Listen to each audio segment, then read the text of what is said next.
People keep telling me that That's looks happening. good. By the way, is that accurate? It does. It actually looks good. Have you seen it, Pox? Nope. Dude, watch the trailer, and then like 10 seconds in, tell me that doesn't look animated. Because that was my first reaction. It looks animated. And then when you see a chick in the trailer turn her head around, you'll notice, oh, wow, it's actually live action. What It's- is it?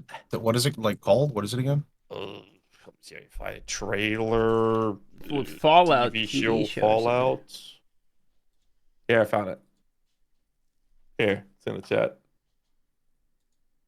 All right, so like 10 seconds in, pause there and tell me that doesn't look animated. Up until that point. Let me see.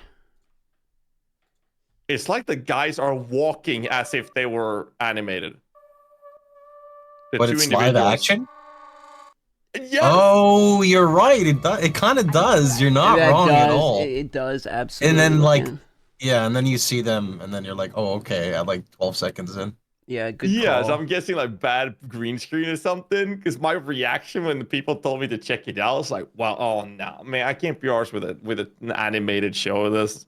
And then like 10 seconds in, I was like, "Wait a second."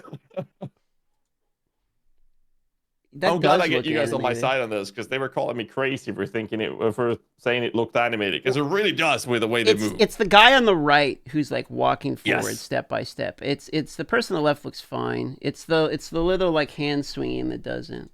After that, it doesn't look animated though. The face as well, like not natural head turning. It's like snapping. Yeah. Yeah, I don't know. I haven't actually watched this full trailer yet, so after this podcast, I'm gonna have to go watch this. Because people keep telling me this show looks absolutely amazing. I've never been like super into Fallout, but isn't that Benjamin Linus from Lost in this? And he was an amazing actor. That's what it looks like to me, and he was an amazing actor. So, all right, well, off topic, but that's interesting. Don't know. So we are a little early. Do you guys just want to prepare, or we have 19 minutes till we're supposed to start here? Could all go You guys do prepare for things? Not really. I mean, we have some mild topics, I suppose, but I normally don't prepare for anything in my life. I just turn on the stream and then hope for the best. I was gonna That's say. kind of like sorry. No, that's kind of like the idea with how we want to do this essentially. So for everyone watching, we'll just tell you guys that the structure of this podcast, it's the inauguration episode of Tavern Talks, and the structure of it is very lean back and casual. We're basically just going to talk about a main topic. In this case, it's going to be 3.23 PoE. I guess we'll touch a little bit about D4 Avatar Seer, and then that's it. That's the main topics, and then we'll see where the conversation goes. And we're going to do this for 1-2 hours tops. Yes, 1.5 hours, kind of what we're aiming for, and that's it. So since we have, there is really no need to prepare. Since it's Tavern Talk, I did bring some tavern-related items. I brought some drinks here today to crack it open and start the day proper. Oh yeah, good idea. I'll be back. All right. Am I supposed to go? Oh, okay. If you have I'll go something, grab you something can as well. you can join in on the party, I suppose. Okay, all right. I'll be right back then. And then there was one. I've got myself some Four Roses. That's what I'm drinking here. Let me turn on my camera for them. Oh, and then can I disable show my camera? Yep, okay, there we go. So they should be able to see, but it shouldn't crash anything. All right. Just in time, boys. So this is a podcast between me and two chairs. Chair one, what do you think? Now hold on, chair two. I said chair one. That's a fantastic point, chair two. Actually, I'm glad you interrupted chair one. I agree. To hell with them all. Who's the chairman of the podcast? I mean, they're facing each other. They look like they're having an argument. I'll be quite honest.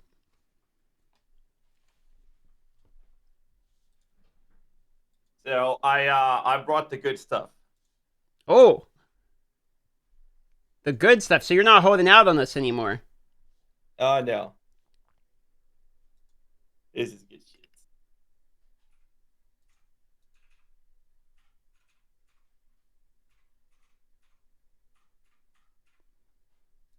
Oh, How is it? that is so good. This is a limited edition Kraken rum that I got Oh, at the airport. I like the Kraken rum. Yeah, that is really good. This one is like a little bit of a step better, in my opinion. It's quite a compliment. Mm. What's the limited edition about, though? I have no idea. Just a different kind of recipe or something. But it's a little better. I like. But the best part about it, it's not that expensive either. It's worth every dollar. And it's what, $3? So it's worth all three of them? I live in Sweden. Dude, Alcohol taxes? Whew. There's alcohol taxes. That's a thing? Well, in Sweden, there's a monopoly on booze. How it's like the liquor store. So we have like the government owns the liquor store that sells hard liquor in Sweden. Really? That's it. You can't get it anywhere else. Yeah. So Oh man, I my got American this one at the brain is airport. like frying even thinking about that. That's crazy. Well- There's like 15 liquor stores within, a snowball's distance over here.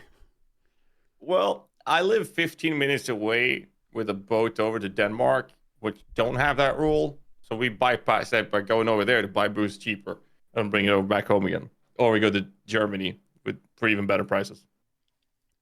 Pox is joining in on the drink a day. I am, yeah. Yo, is anyone else like this? So I'm like a really heavyweight when it comes to alcohol, except for when I'm live. Is anyone else like that? Yeah, as soon as you start drinking on live, you slur words. You can't think of anything. Oh my gosh, yeah. So I usually drink like whiskey or bourbon, and I'd say, 4 or 5 shots, I feel okay, but like I want to drink like 7 shots, but that's a horrible hangover, so I don't do that. I go on stream, take 1 shot, I'm white girl wasted. You Yeah, basically. remember the rum nights I used to have, Pox? Yeah, Like 7. You remember? Have you seen some of them like 7, 8 years ago? It's been a while. I think so. Yeah. Dude, like when we were young, oh my God. A bottle of rum, all good. Shut the stream down because you can't look too wasted. Then I had to crawl to bed. That lasted maybe half a year. And then that went very fast to maximum half a bottle. And that was too much. Now it's like 3 glasses, 4 glasses. It's over. But it's like you said, on stream, 3, 4 glasses, then I'm going to be careful. Dude, But 3, at a 4 party, that's glasses is fine. kind of like a lot of glasses. That No. sounds like a lot. How much I measure in shots. Oh, okay, Yeah, glass like yeah. that. So that's like 1 shot. That's like a shot worth. Maybe a shot and a half? It's, shot, is that a it's like a double? shot and a half. I mean, that's like Okay, a yeah. whiskey Like a glass. double, It's a yeah. little one, yeah. Yeah, I got 2 shots in here. Okay, I have a bottle. So whatever's in this Oh, that's quite a bit in that bottle. single right? barrel Kentucky straight bourbon whiskey, it's 50% Okay. alcohol, is what it says. Oh, okay, I'm 45. That's Close a lot. Okay, so we're right. Jesus. We're right there. So me and Pox are going to get white girl wasted during this inaugural podcast, is what I'm hearing. Here, let me go. Did it start yet? I'll go grab my bottle. We're still and in see the exactly pre. what We're it in the is. pre-game. Say, I'll grab an extra one too. I'll leave my chair, and then we'll leave boy, GHAZZY I'm not by drinking himself. that much. All right, we'll Oh, boy. double down, baby. I'll be right back. Inaugurations for him. So I heard everything about the chair 1 and chair 2. So I guess it's time for me to take over the show and ask chair 3 what your opinions are on what you guys talked about when I wasn't here. When you talked to chair number 1, this sturdy little beast here that I'm sitting on. It likes to be sat on. It's kind of perverted. Mm-hmm. Oh, that's good. Oh, you're just waiting for DM sass? I got you. Wait, who? Oh. Whose ass? No, I was just talking to chair number 3. I didn't feel like he got any type of like space in In the the conversation. spotlight. Yeah. All right, mine's almost finished already. It's let's see, Kentucky bourbon whiskey, 47%. Oh hell yeah! Okay, see, I picked up I got something to mix it with. You know what they Oh, say: okay. mixing liquor never sicker. So I got Cane Rock, distilled in Jamaica, rum with spices, which is basically kind of like a coconut rum. Actually, tastes pretty good. There Mixing is a liquor pineapple never rum sicker. from Plantation that's really good. It's super sweet though, but that's kind of why I prefer rum over whiskey. That's because it's a little sweeter, right? More sugar in it. And I have leftover IHOP sausages. 2 of them to eat from like 3 That's hours great ago. hangover food. Oh, it's great. I'm not hungover all yet, good. but I'm pre-gaming Yeah, the hangover. right. You know what I mean? That's smart. That's funny. All right. Well, let's see. We got 10 minutes here till we're officially supposed to start, but I guess there's no real rule that says we can't. I could use a bio break actually. So let's Go. can we Okay. use those 10 minutes. All right. The chair one more time. Let's see the chair. Yeah, chair. I guess this is chair number 1 then. I'll be back, and I'll leave the spotlight for the chair. I'll be back. Sounds good. Let me put up links to everyone in the pinned comment here. Let's see.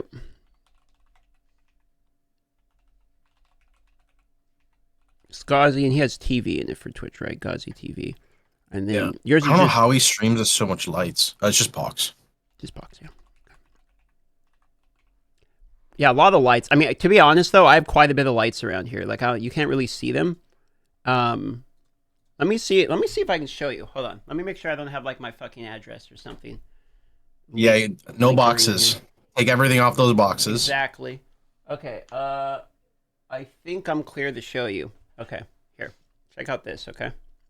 I Let me got like a add- little tiny screen I'm looking at. Let's see what, All right, what hold we on. got. One more. I'll make it bigger. All right. There, okay. So you see this? So here's my setup. That's a nice right? setup. Holy monitor. Is that one? Yeah, it's one big monitor, and then there's What the, is there's the chat monitor, right?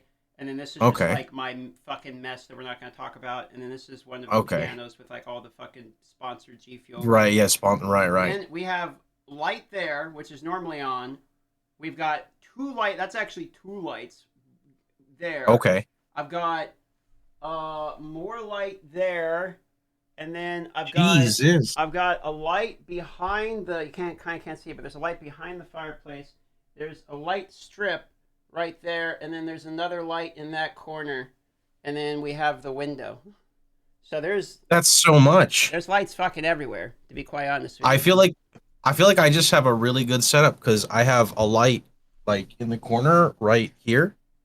That's just for like this area. Well, that one then I corner just- is bright as fuck. Then. And then I just use the ceiling fan and that's it. And I have like a really good blue screen setup, I'd like to say. I'm jealous of the Can't use fan.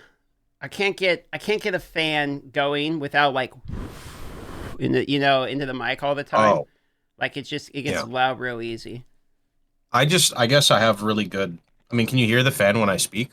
No, that's what I'm saying. It sounds great. Oh, okay. So I have, because I'm in Texas, I have a like on the side here, there's like a double fan in there, but that's not on right now. Oh, okay.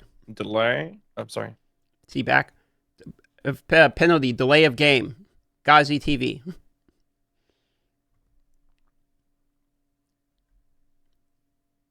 What'd you get? Oh, that's right. You went to use the restroom. I was going to say, did you go get another drink? But I was still thinking in drink brain. You know what sucks, though, is you notice anything about this drink? Tell me, you see anything in there? Do you see anything No. floating around? You don't see something floating Yeah, I around? see like at a the top, nut at or the top. The something. fucking... It's like a gummy bear. Dude, the cork Oh, literally it's Oh. a cork. broke off. Bro. Yikes, It dude. Really? broke off, and so I'm slowly dissolving. I'm aging a cork in there, Yikes. and it's I heard you guys talking about the lights. I got a perfect know. cork right here. Oh, yeah. I mean, can you eat that cork in solidarity, please? So that way I'm not alone with. No. There you go. you know what this looks like? Yeah, I do. I'm pretty sure. So we were, GHAZZY, while you were talking gone. about lights. The Yes. funny thing is that my ceiling light, the light bulb broke, so I got a new one. You see that I got shadow here? It's because I got a too bright of a light bulb. I was gonna say, like, your forehead looks like the sun, just because of the way the light is reflecting. Yeah. So I got one of those. It was a light that was way too bright, and I just took it and I put it on the back porch. So now anytime our neighbors are too loud, we just flick on the light at like 2 o'clock in the morning, and it's just like the sun outside in the backyard. That's It's quite great. a setup, bro. Look at it. Look at this. Say he's got 4 That's fucking actually- monitors. Yeah, that's exactly like mine here. I have my old chat monitor that I can't use anymore because it like hurts my neck, so I just have regular stuff. 'Kay. And us, and then I have the double on the side. God, I'm getting outshined. Like these setups that you got so many monitors. I mean, I'm feeling I'm feeling bad now, and I didn't. God, you got- didn't get to see it. I just have the You one. have one monitor that's bigger than 3 of mine. Well, I mean, you know, Look, you That's have true. you have chat. What is that? Chat, Discord, and your OBS. That's 3 monitors for me. Yeah, but hell? it's highly unusable space because you get all this fucking guts in the middle that you can't That's really true. use. It's like filleting a fish. There's all these unusable parts. You know, I actually had a sponsor once. MSI. I don't remember the name. A something, I think. They had like a 34-inch curved Afterburner? monitor, and the promotion was to play a horror game. Now, I don't do well with horror games. Me neither. But the way I could place this monitor was in front of my current monitor setup, so I was pretty close to this monitor playing this fucking horror game. Just zoomed in. Oh yeah, we played. It wasn't that bad. It was Resident Evil Village or something. Okay, so like an I'd actual get- game, not like these cheesy horror games where it's just like, ah, and that's all they have to offer is one jump scare. Well, it was a jump scare that got me there. I got a problem But with yeah, jump I scares. tried that, but dude, streaming on a monitor like that was terrible. I don't know how you do it. I did not like that at all, but I guess you get used to it. It is somewhat difficult because I have to put all the games in the middle at 1920 by 1080, you know, so you don't really get to ever game with the widescreen.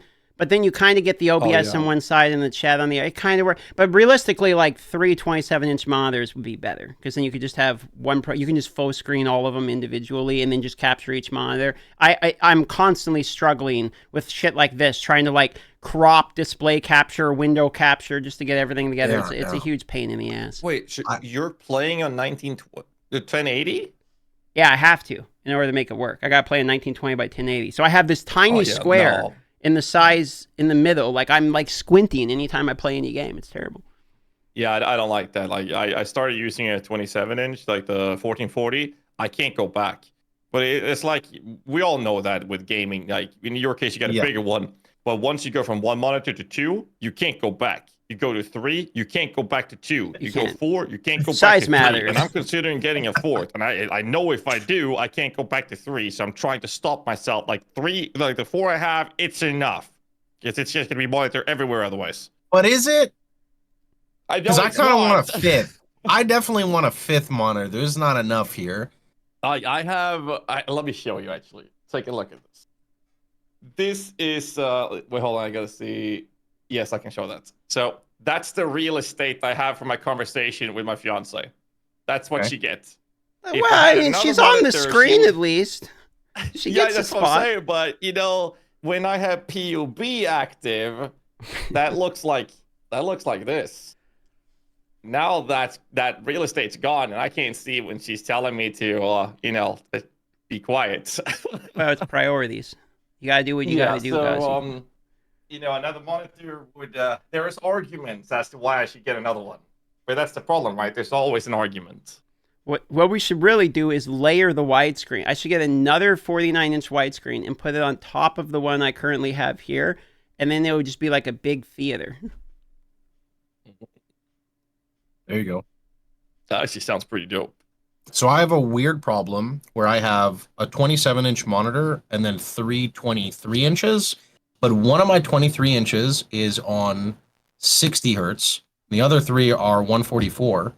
And sadly, the only one I can put my chat on is the 60 hertz one. And anytime people post a GIF as an emoji, my fucking frame rate gets locked to 60, which is horrible. Because it's like literally I'm just like playing and everything's smooth at 144 and then someone, something stupid happens and GIFs pop up 60 frames. So it's the literal, please stop spamming the emotes. You're making my laptop overheat type of situation. Yeah, except, if you tell them not to, then they're going to just do it even more. So I just try to avoid it as much as possible. But it's like sometimes it'll be fine and then Windows launches an update, which I don't touch. And then 3 months later, Windows updates and then it's screwed up again. So I just have to find a monitor that's compatible with the ports of the back of my PC for like a upgrade. Yeah, you've just leaked the strategy to make you die on any hardcore characters you ever make. It's okay. They already know. They know. You know, that's actually one of the things I was really annoyed with when I first started getting more monitors, because you got the cheapest shit, 60 hertz crap monitors, but the gaming one had at least 140 something plus hertz, right? Because that's how you had to game. And after that promo I had with that MSI monitor, they actually gave me a full new set of these monitors I'm using right now. So now I have 140, I think, on all four of my monitors. And that quality of life of not having this dragging idiotic desynced mouse to the cursors on those monitors, that small thing does so much. Yes, I remember I used to misclick ban people in my chat when I was a little more trigger happy because it would go from 144 to laggy 60. And I'm like, I seriously have to get a new monitor for when I'm just going like the quick alt tab ban because it like does not sync up correctly. And I'm just like, are you serious? You know, you just get so used to your precision. I guess because I play on like 5,000 DPI minimum on my mouse, that might be why. 5,000 DPI. Jeez. Holy shit! I have to use 1,600. Like I can't do 1,600, bro. Anytime Whoa. my roommates would be playing a shooter, I hear this. Oh, But they would nothing. play You on, like, hear nothing. 800. Silence. Wait, yeah, I heard nothing. Well, you got a 1600 DM? Yeah, 1,600. Sometimes Same here, 800. actually. I I had to double check. I have the button where you go between them, but basically all the button does is like make me die. It's the don't click this or you're fucked button. Because I hit it and suddenly my mouse is, I'm like, oh, Jesus Christ, what is happening? And it's like all over the screen, you know what I mean? I have like I know 4K. exactly what you mean. I have like 4K, 5K, and 6K, depending on if it's like Warcraft 3 PoE or something. And then I have like a 1K, which I go to whenever someone else is on my PC. So your mouse is like extremely zoomy then. You have Sanic for a mouse. It's all over the fucking screen. It zooms. I mean, I don't really ever move my, like, it's pretty much just basic wrist movement, and I can go from one screen to the other, like the But the I left had all it the way like to the top you. right. Like, I used to have 2000 DPI. The only reason I changed was because of Escape from Tarkov. Was actually the only reason I changed my DPI to be lower, because I started actually caring about shooter games. I needed better Right, accuracy. and you kind of have to, yeah. Yes, but the reason you had higher DPI, that was when I played like ARPGs only, or MMO games. The less I had to move my arm, the better. So it was very comfortable having higher DPI, but the accuracy suffers, from my experience at least. That's about it. You have a Twitter account, right, Pox? Is it just at Pox?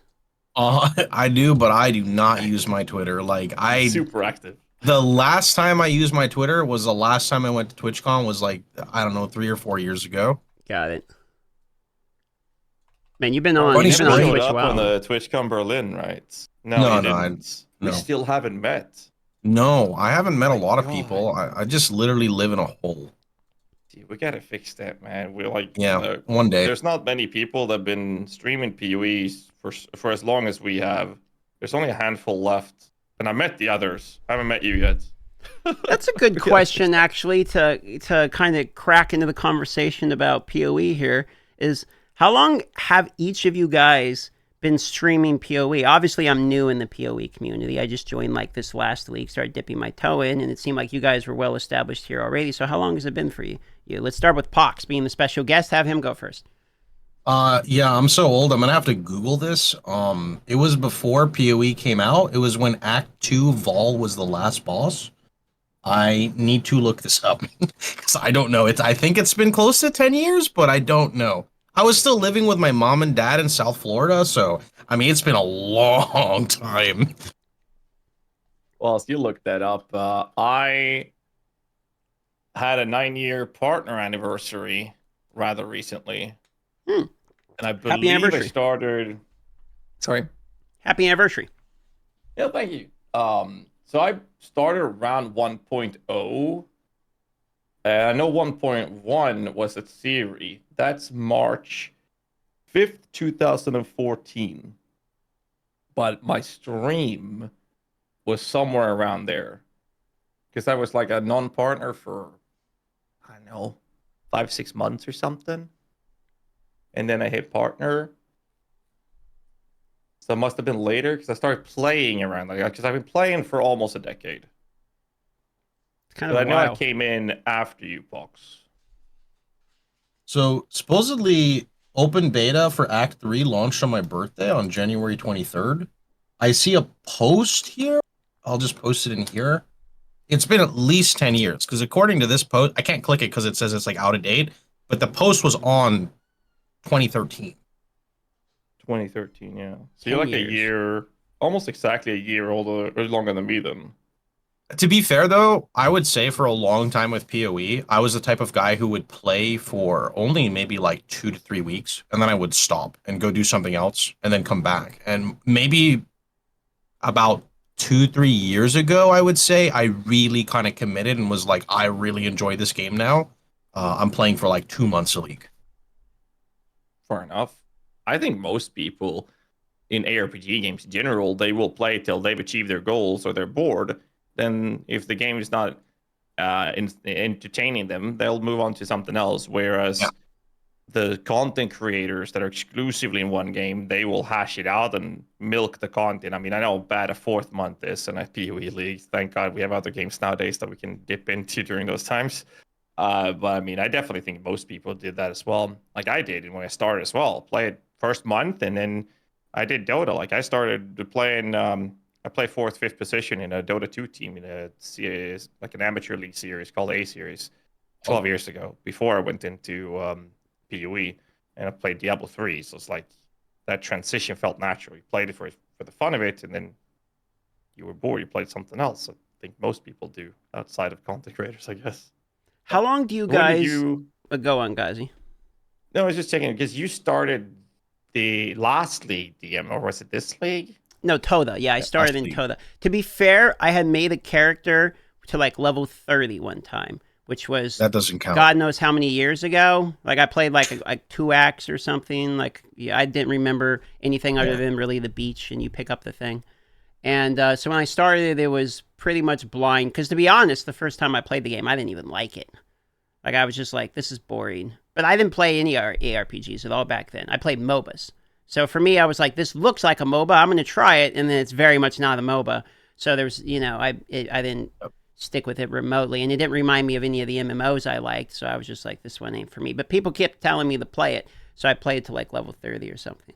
And then obviously my experience after going from D4 to PoE was vastly different than having no ARPG experience or enjoyability at all. So for me, the first time I really truly got into the game, yeah, would be the league that's still currently actively going, Toda. Cool. All of us actually have a big MOBA history. Yeah, I would think so. That's Yeah. fair. I I mean, played Dota 1, I mean, Dota- you're a big Warcraft fan, so Yeah, I played Dota on Warcraft 3 for 5 years. I did not like Dota 2. I couldn't do it. I respect it. I was just like, this is not the Warcraft engine. I can't do it. It's not for me. But did you ever play Heroes of New Earth? You did, right? I loved Heroes of New Earth. My God, that was. Did you play Heroes of New Earth, Darth? No, but everyone kept trying to get me to play. Didn't that one close down, if I remember correctly? It did. It did. It was like the letter T in toxicity. You could buy a That's pack. all MOBAs. No. You could buy a voice pack. So if you get first blood, it plays it in one of the 10 themes. Flamboyant, like you kill a guy, it goes cherry popper. That's your first kill. It announces it to everyone, right? Someone comes to try to like kill your tower. You deny your own tower. Denied. Announces it to the whole everyone, right? Like it was just. I love that oh my though. God. I mean, isn't that great? It was so good. If you got like a pentakill with flamboyant pack, I think it was like Unicorn Stampede, Rainbow Warrior. I have it like in my head memorized. Yeah, I love it. It was I so love when they funny. introduced Emerald Warden as well. That's in my opinion like the best MOBA hero that I've ever played. I loved how that worked. That's why I like Dark Willow in Dota, for example. I don't remember that hero. It was one of the newer ones, but I stopped. I quit when they Artillery did came out. If that the graphical means change is when I stopped. It was too Okay. much like League at that point, and I didn't like League. I was a Dota fan. League's the only one I really played to any, amount of time to be notable. I played a little bit of Dota, although I did play, what was it, Heroes of the Storm. I actually kind of liked that one because it was very chill. It wasn't like it wasn't very complex. I feel like it was you have a couple beers, you play with a buddy or two, your girlfriend, Yeah. whatever, and then you kind of For call it sure. a day. Of all the MOBAs to like play with someone who is not tryhard, you definitely want to play Heroes of the Storm with him, right? 100%. No, for sure. I mean, it's always like you have different aspects of it. I think like tried League and Dota, they're same genre but very different games. They're the different skill levels required for both on different sides of the game. Like you have denies and shit like that in Dota, but you have more skill shots in League. But Heroes and Euro just felt like a really good middle ground. But like you said, Heroes of the Storm was the casual friendly approach. Overall, everyone's like originating coming from like a MMO world. Thanks to Blizzard's marketing, I think most of us, if not everyone, has played World of Warcraft, and when we all did, that was the only thing we talked about with our friends in school, during class, outside of class, on your way home, and at home. That's all we did, right? And Not it's just me. crazy. Yeah, You not didn't me, but play I can. WoW? No, if I had to tell the story, basically, my father was a nerd. He had his own arcade. That's He used to sick. work for Atari. That's what you'd think. Anyway, though. Okay, all right. Moving on. All right, all No, right. it Whoa. sounds cool, right?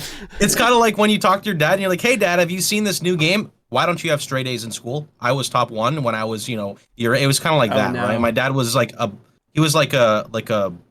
what is it? There's street smarts and there's like book smart. My dad was like straight book smart, and I'm a lot more street smart. So anyway, when World of Warcraft came out, my father was literally addicted to it. He used to not help me with my math homework, and he would say, "Sorry, I cannot help you with your homework right now.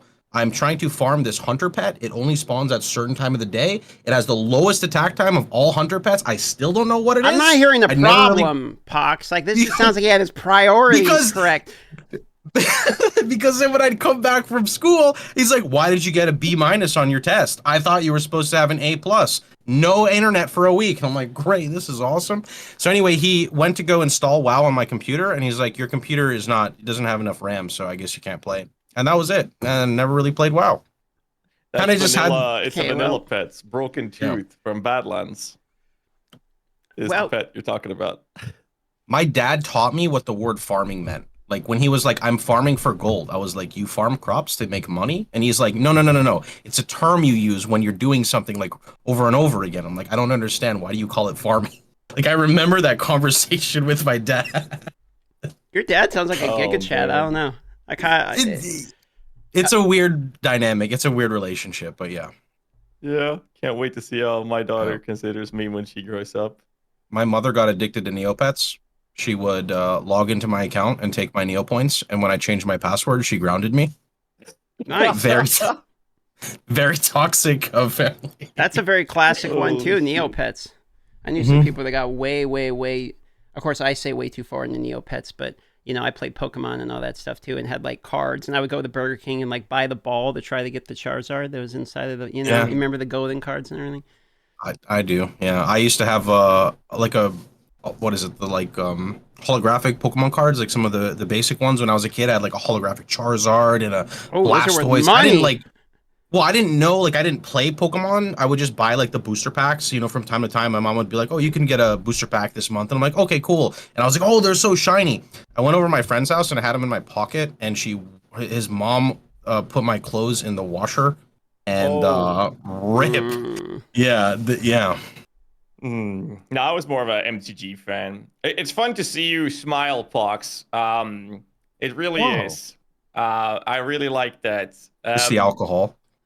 Well, there's that too as well. Speaking of which, I was thinking we could just jump into, since we're going to focus on the topic being Path of Meixsell on this PoE ARPG podcast. We're talking about everything but ARPGs. I'm just going to jump Fair. into the patch notes, and I want you to explain your thoughts around Here we what go. happened to the Righteous Right. Fire. I'm so Of sorry to course. bring you back down to earth, but I need to hear let's this. ruin Pox's day right off the bat. Okay, here. sure. Are you actually gonna read them, or you want me to just comment?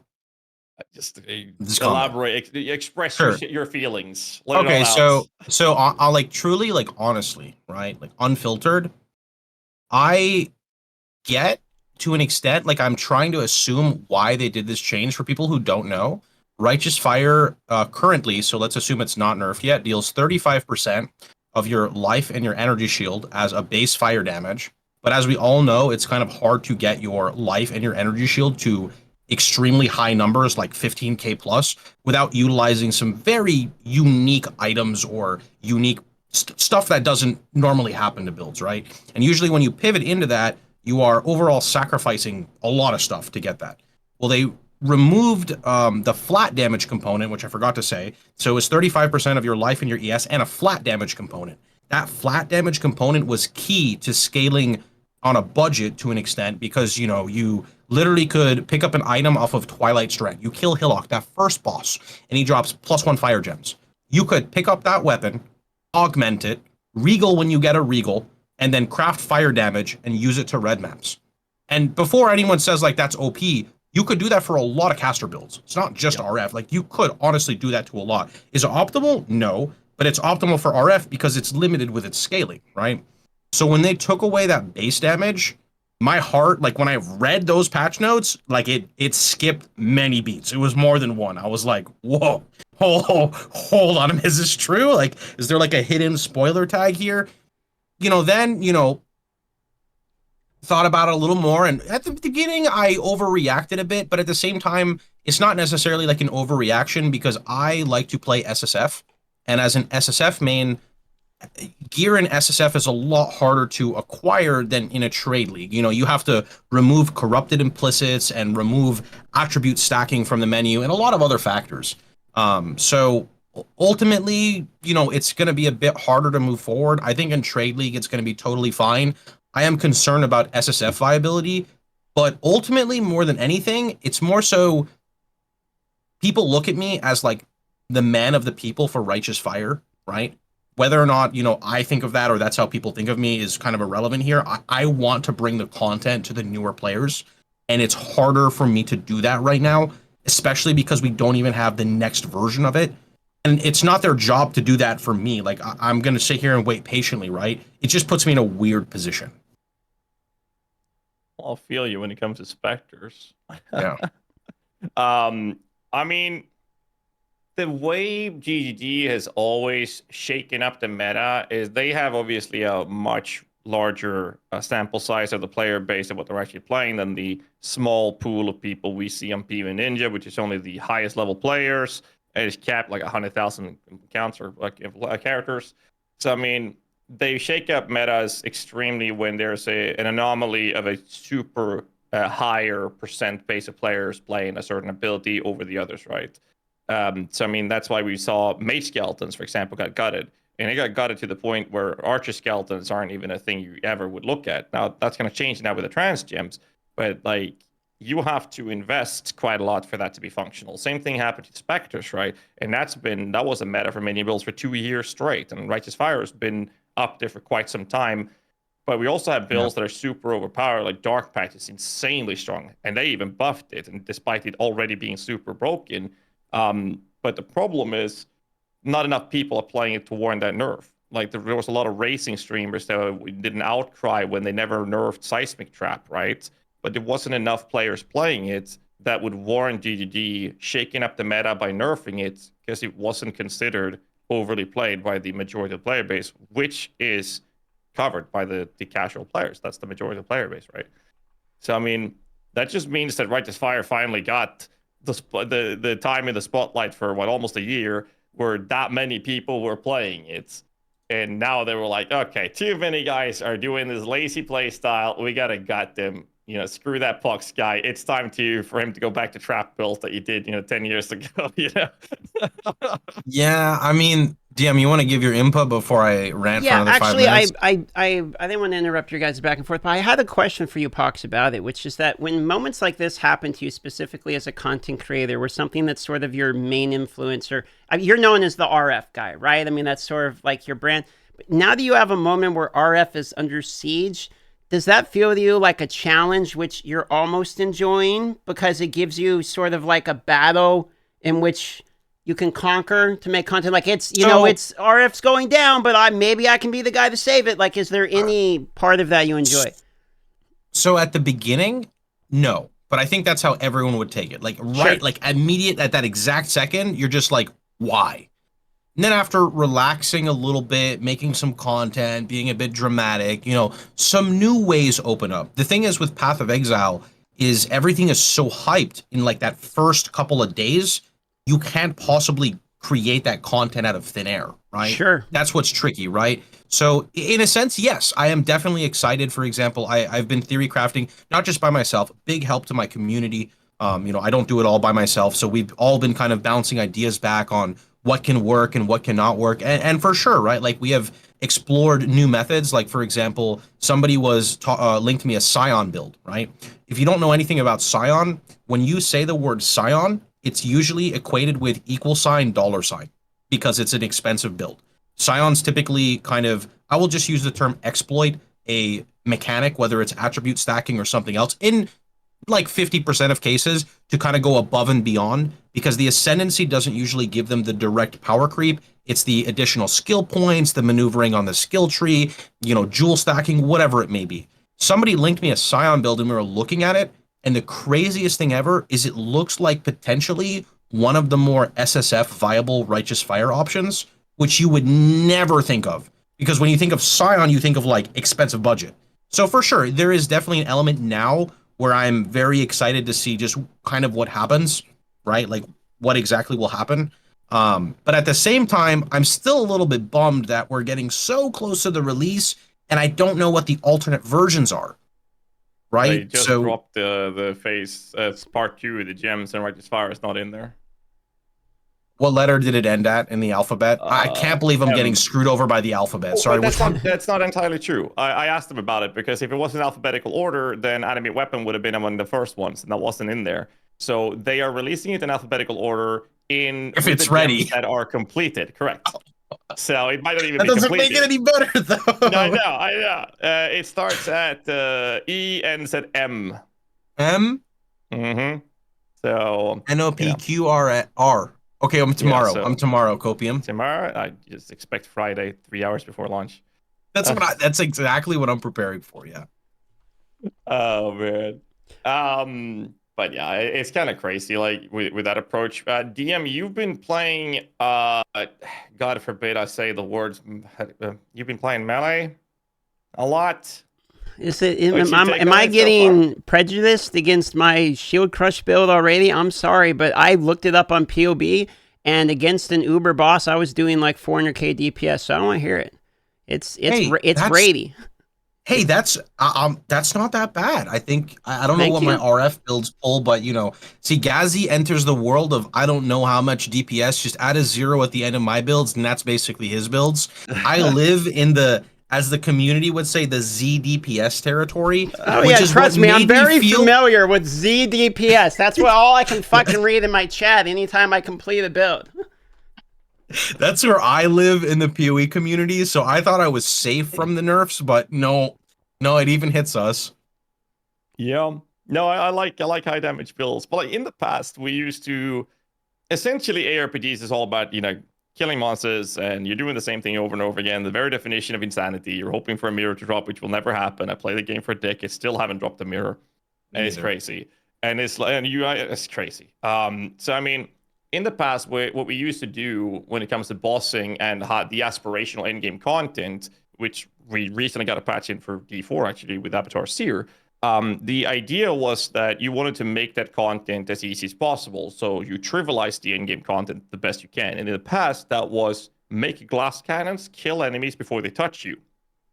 And in the recent years, they've added a lot of aspirational content to PoE that demands defensive layers. So the Uber bosses, you need an obnoxious amount of damage to achieve that trivializing point. And for content like Delirium, they added 10 more waves. You used to stop at 20 waves, which was rather easy. And you could do that with a squishy build.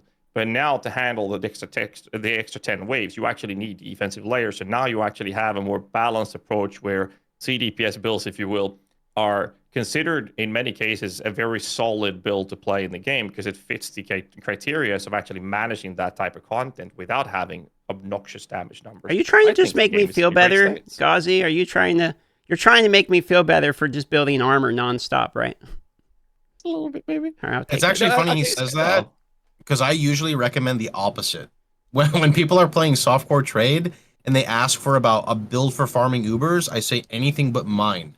Because at least for, just usually because, and GHAZZY is completely right. He's not wrong at all, right? But a lot of people, they care about kind of like currency per hour.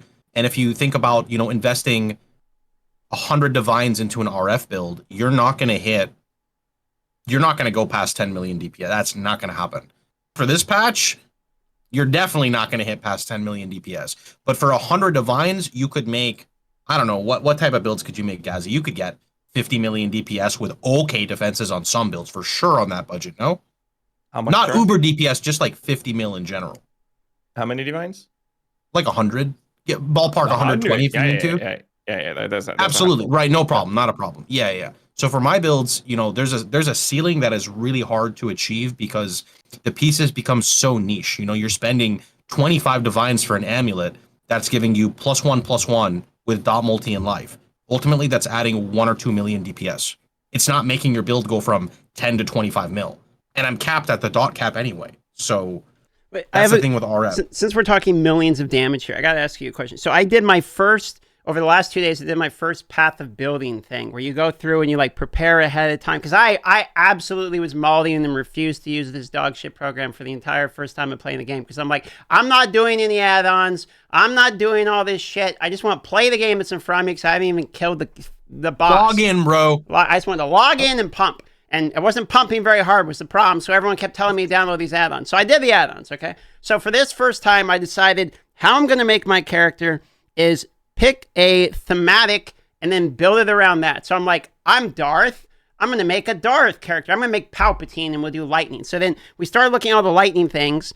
And long story short, we decided on Arc and Crackling Lands because it's the only one that looks cool. That's basically my only determining if they look cool and they kind of look like Palpatine. So we went with those. And by time POB was all done with the configure level 91 and put all the pieces together on a trade account, it said like anywhere from 2.5 to 4 million DPS. But is that enough damage to do anything? Or am I already screwed if I follow my own path of building? How bad are we talking? GHAZZY, you want to comment? I will gladly comment, but you can go first if you'd like. I think it all depends on how people want to learn the game. I think that the learning POB, the basics of it, is very important for new players. That's my personal opinion, to at least read it. But they're like going from that to starting fiddling with custom modifiers. That's a huge leap in how advanced that can get, which is made easier with a recent patch, actually, for a lot of things that was just updated in POB earlier today. I think that learning that way is good because you can then go in and you encounter a wall where I'm struggling to progress this content, maybe because I'm too squishy, or it may be because I'm not doing enough damage. And you can then go back to your POB and see, how can I improve this before you start wasting your in-game currency on things that might not actually improve your build? So I think that's a really good way to learn. Obviously, everyone does this in different ways, but I think that's a really effective way in your case to progress with that. I think that's the only comment I really have on it, because like everyone has different takes on how they want to progress and learn the game, and it's just so much in Path of Exile. Well, the learning part is go on, Pox, go on. I was going to say, I guess I can relate really well to this because like 3 million DPS is a number I'm extremely comfortable with. Okay. So here's what I can say. Number one, if you have that DPS on your character, fuck your chat. That's a good job. Step 2, understand whatever DPS you have, cut it in half if you cannot stand still and actually cast on the boss. So if you have to constantly, like if you're not tanky enough to constantly sit there and just cast and out-leech the boss mechanic. I'm not talking about map bosses. I'm talking about more so like your Voidstone progression, right? And even then, just know that that DPS is still good enough to get your 4 Voidstones. It's going to be on the lower side on some of them, but that's a good start. As GHAZZY said, kind of commenting more on this, I actually, I'm known as like the gold standard for POB, and I was actually in your position when POB first came out. I said, fuck POB, I'm not using this program. Yeah. I refuse to use this. I'm not doing it. I'm like, I just want to make an outline for my build, understand, can I run X amount of auras? So I use POB for aura reservation. Can I fit in determination and whatever? I'm good. Okay, I'm going to play the game. When you hit a roadblock, this is, again, what GHAZZY was saying, go back to your POB and understand, what am I dying to? Am I dying to physical? Am I dying to elemental, etc.? Maybe you get a cool fracture drop. You're playing your Crackling Lance build and you get a wand that's like 21% fractured cast speed. So, if you don't know what fracture is, it stays there no matter what happens. You can alch it, you can chaos it, whatever, it stays. And you can simulate, well, what would, you know, my DPS be if I crafted this properly? You overlay it over your build, which is really easy. You can just copy paste it in, and you can see if your damage is going up, if your damage is going down, and then you can use Craft of Exile a little bit in advance to understand the crafting method versus just getting lucky, right? That's a bit more advanced, but it's a way to understand how am I actually crafting this piece of gear, right? So I think that's a good foundation to start on. And you really, the way I learn is just understanding my build, right? I hate POBing builds I haven't played because I don't know how it actually feels to play it. And that is such an important factor. That's a good answer. Okay, because that's what I was wondering. I think that's just how I was going to do the seasons or leagues or expansions or whatever we're calling. By the way, is there a difference between a league and an expansion? Can I get that clarity right now? It's the same. Every Well, X amount of actually, leagues, there's a big expansion, Yeah. right? Usually. So like example, every league is you could look at every league as an expansion and then think of a mega expansion. So on like mega expansions, we get new aspirational content, right? So like instead of it being Eater and Exarch, we get question mark and question mark. And now instead of getting Eldritch influence and Eater influence, we get question mark and question mark, which is, it may not be like a lot of balance patches, but holy, the whole game changes because of that. And that would be, now I'm assuming, the whole like layer ascendancy thing is kind of what this one is. Well, usually we get it during the December, or well, late January release. Like around this time is where we get this mega expansion. I was expecting us to get that, but it seems like the secondary ascendancy is gated around the actual league mechanic. Because what Box was referring to is that these mega expansions that we usually get once a year is an expansion that changes the mechanics of the end game content. So we've had changes where we had Elder and Shaper influencing the Atlas into changing the entire structure of the Atlas. We got the Atlas tree, one of them, and we got the introduction to Cirrus and Elder those type of conquerors introduction for the end game. We didn't get that in this expansion or this league. So this was just a league mechanic stuff rather than the core game stuff. Because when those leagues happen or these mega expansions, they have these core fundamental changes that goes into the actual core of the game. And that's together with what we normally get with a league mechanic besides that as well. And this was only, so to say, a league. So maybe next league, I'm guessing. So we get some endgame changes.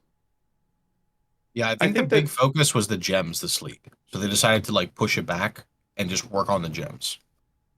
Could possibly as well. That was their way of changing the core game, because some of them are rather boring, but some of them are completely different skills. So it's going to be rather interesting to see. You mean like not being able to scale off gem level anymore? Sorry, I'm done with my salt. You know, it's funny because you're absolutely right. Like a lot of spell-based builds, minion builds.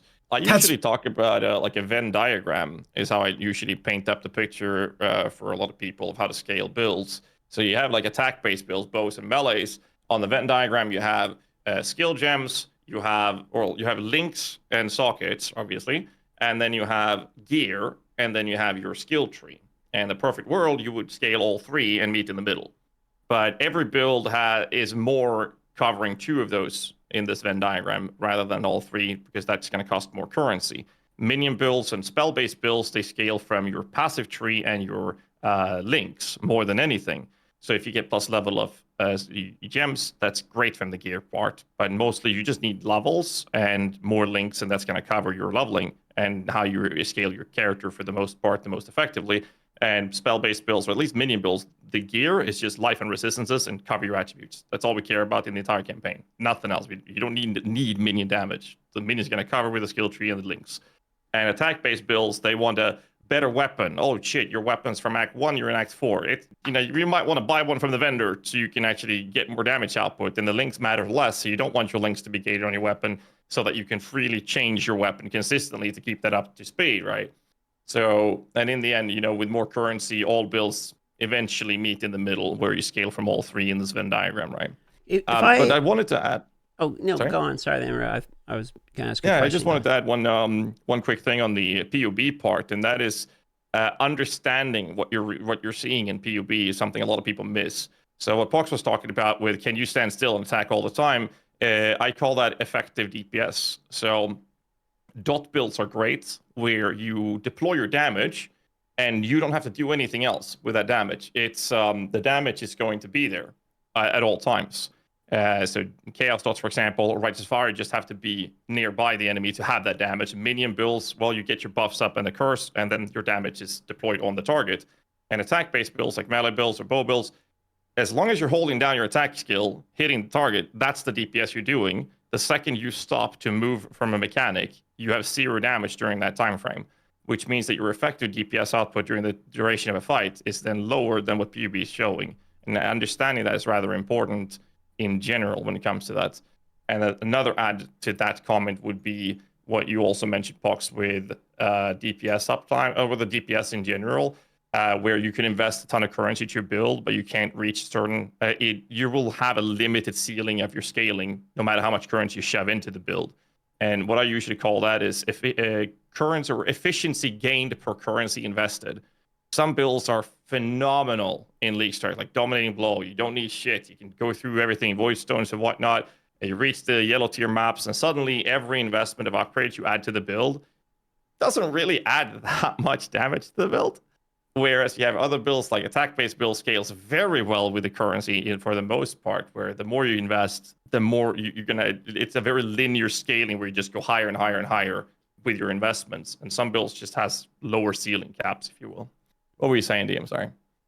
I was just going to ask because, out of all of us here, I'm the one that hasn't played for 10 years. So I'm slowly trying to understand, basics. And so my question was, people were explaining league starters to me, and I never really got it. But then on this league, am I understanding correctly where league starter builds are basically you make a new character that is just strong in the beginning, basically for free or with whatever you can find.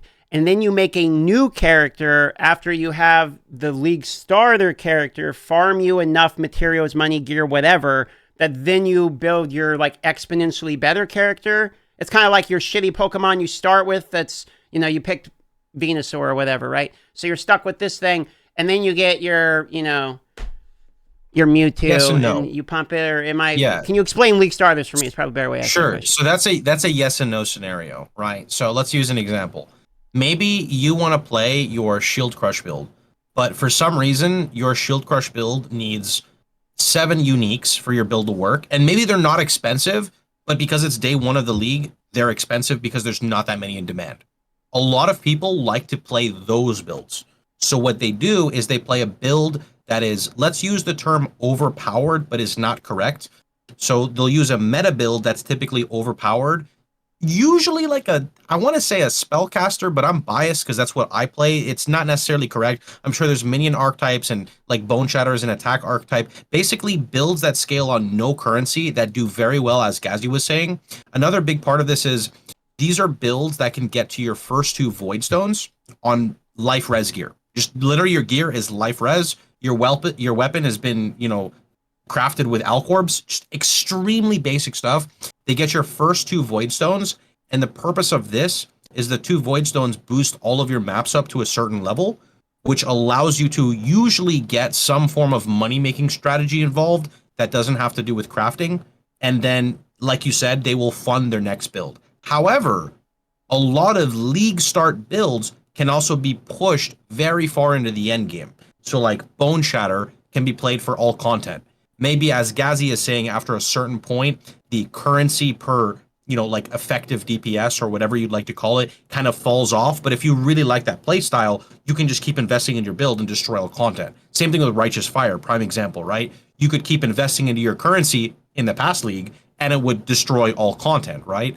But usually they will make them, like you said, because it's very strong as a starter, and a lot of people will just use that to fund their next build. Okay. I like that you said yes and no, because I remember when Shroud started playing and he did a minion build, and I was going to help him, and every question he had, it was yes and no, and then you have to explain it. Basically any question in PoE can be answered with a yes or no, because there is very few definitive correct, this is the only answer to that question, which is one of the reasons why the game is able to be enjoyed for as long as we played it.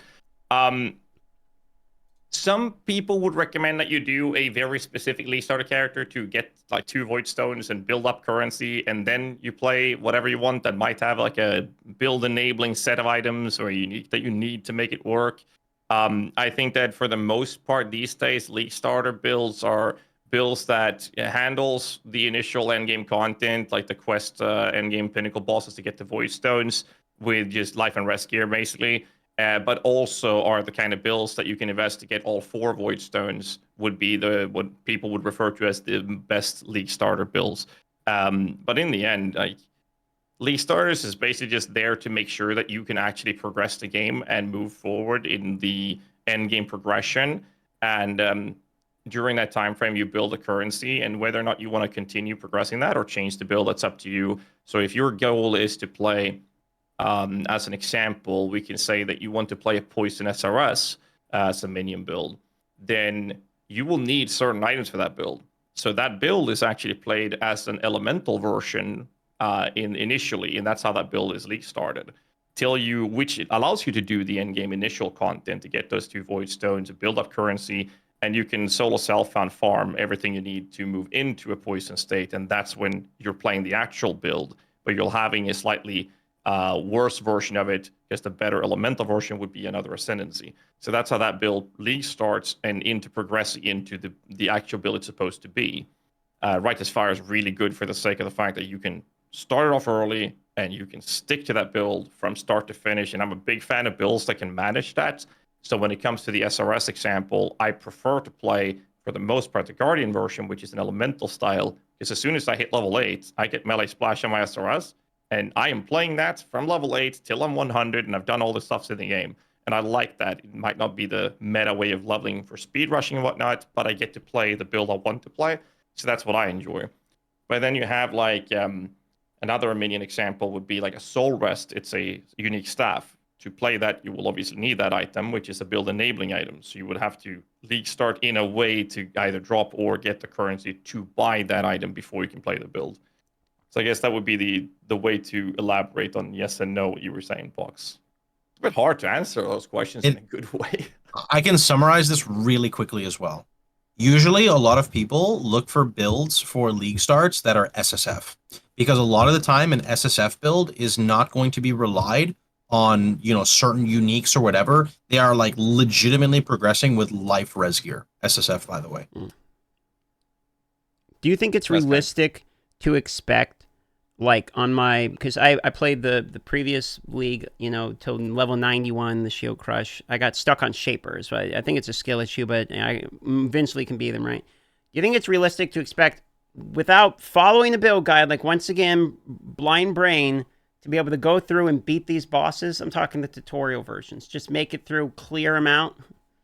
All right. So honestly, as a content creator, you are automatically spooned regardless of anything, because we have our chat, right? The fact that you already got so far is huge. I'll be honest. I don't think I tackled Shaper for like years.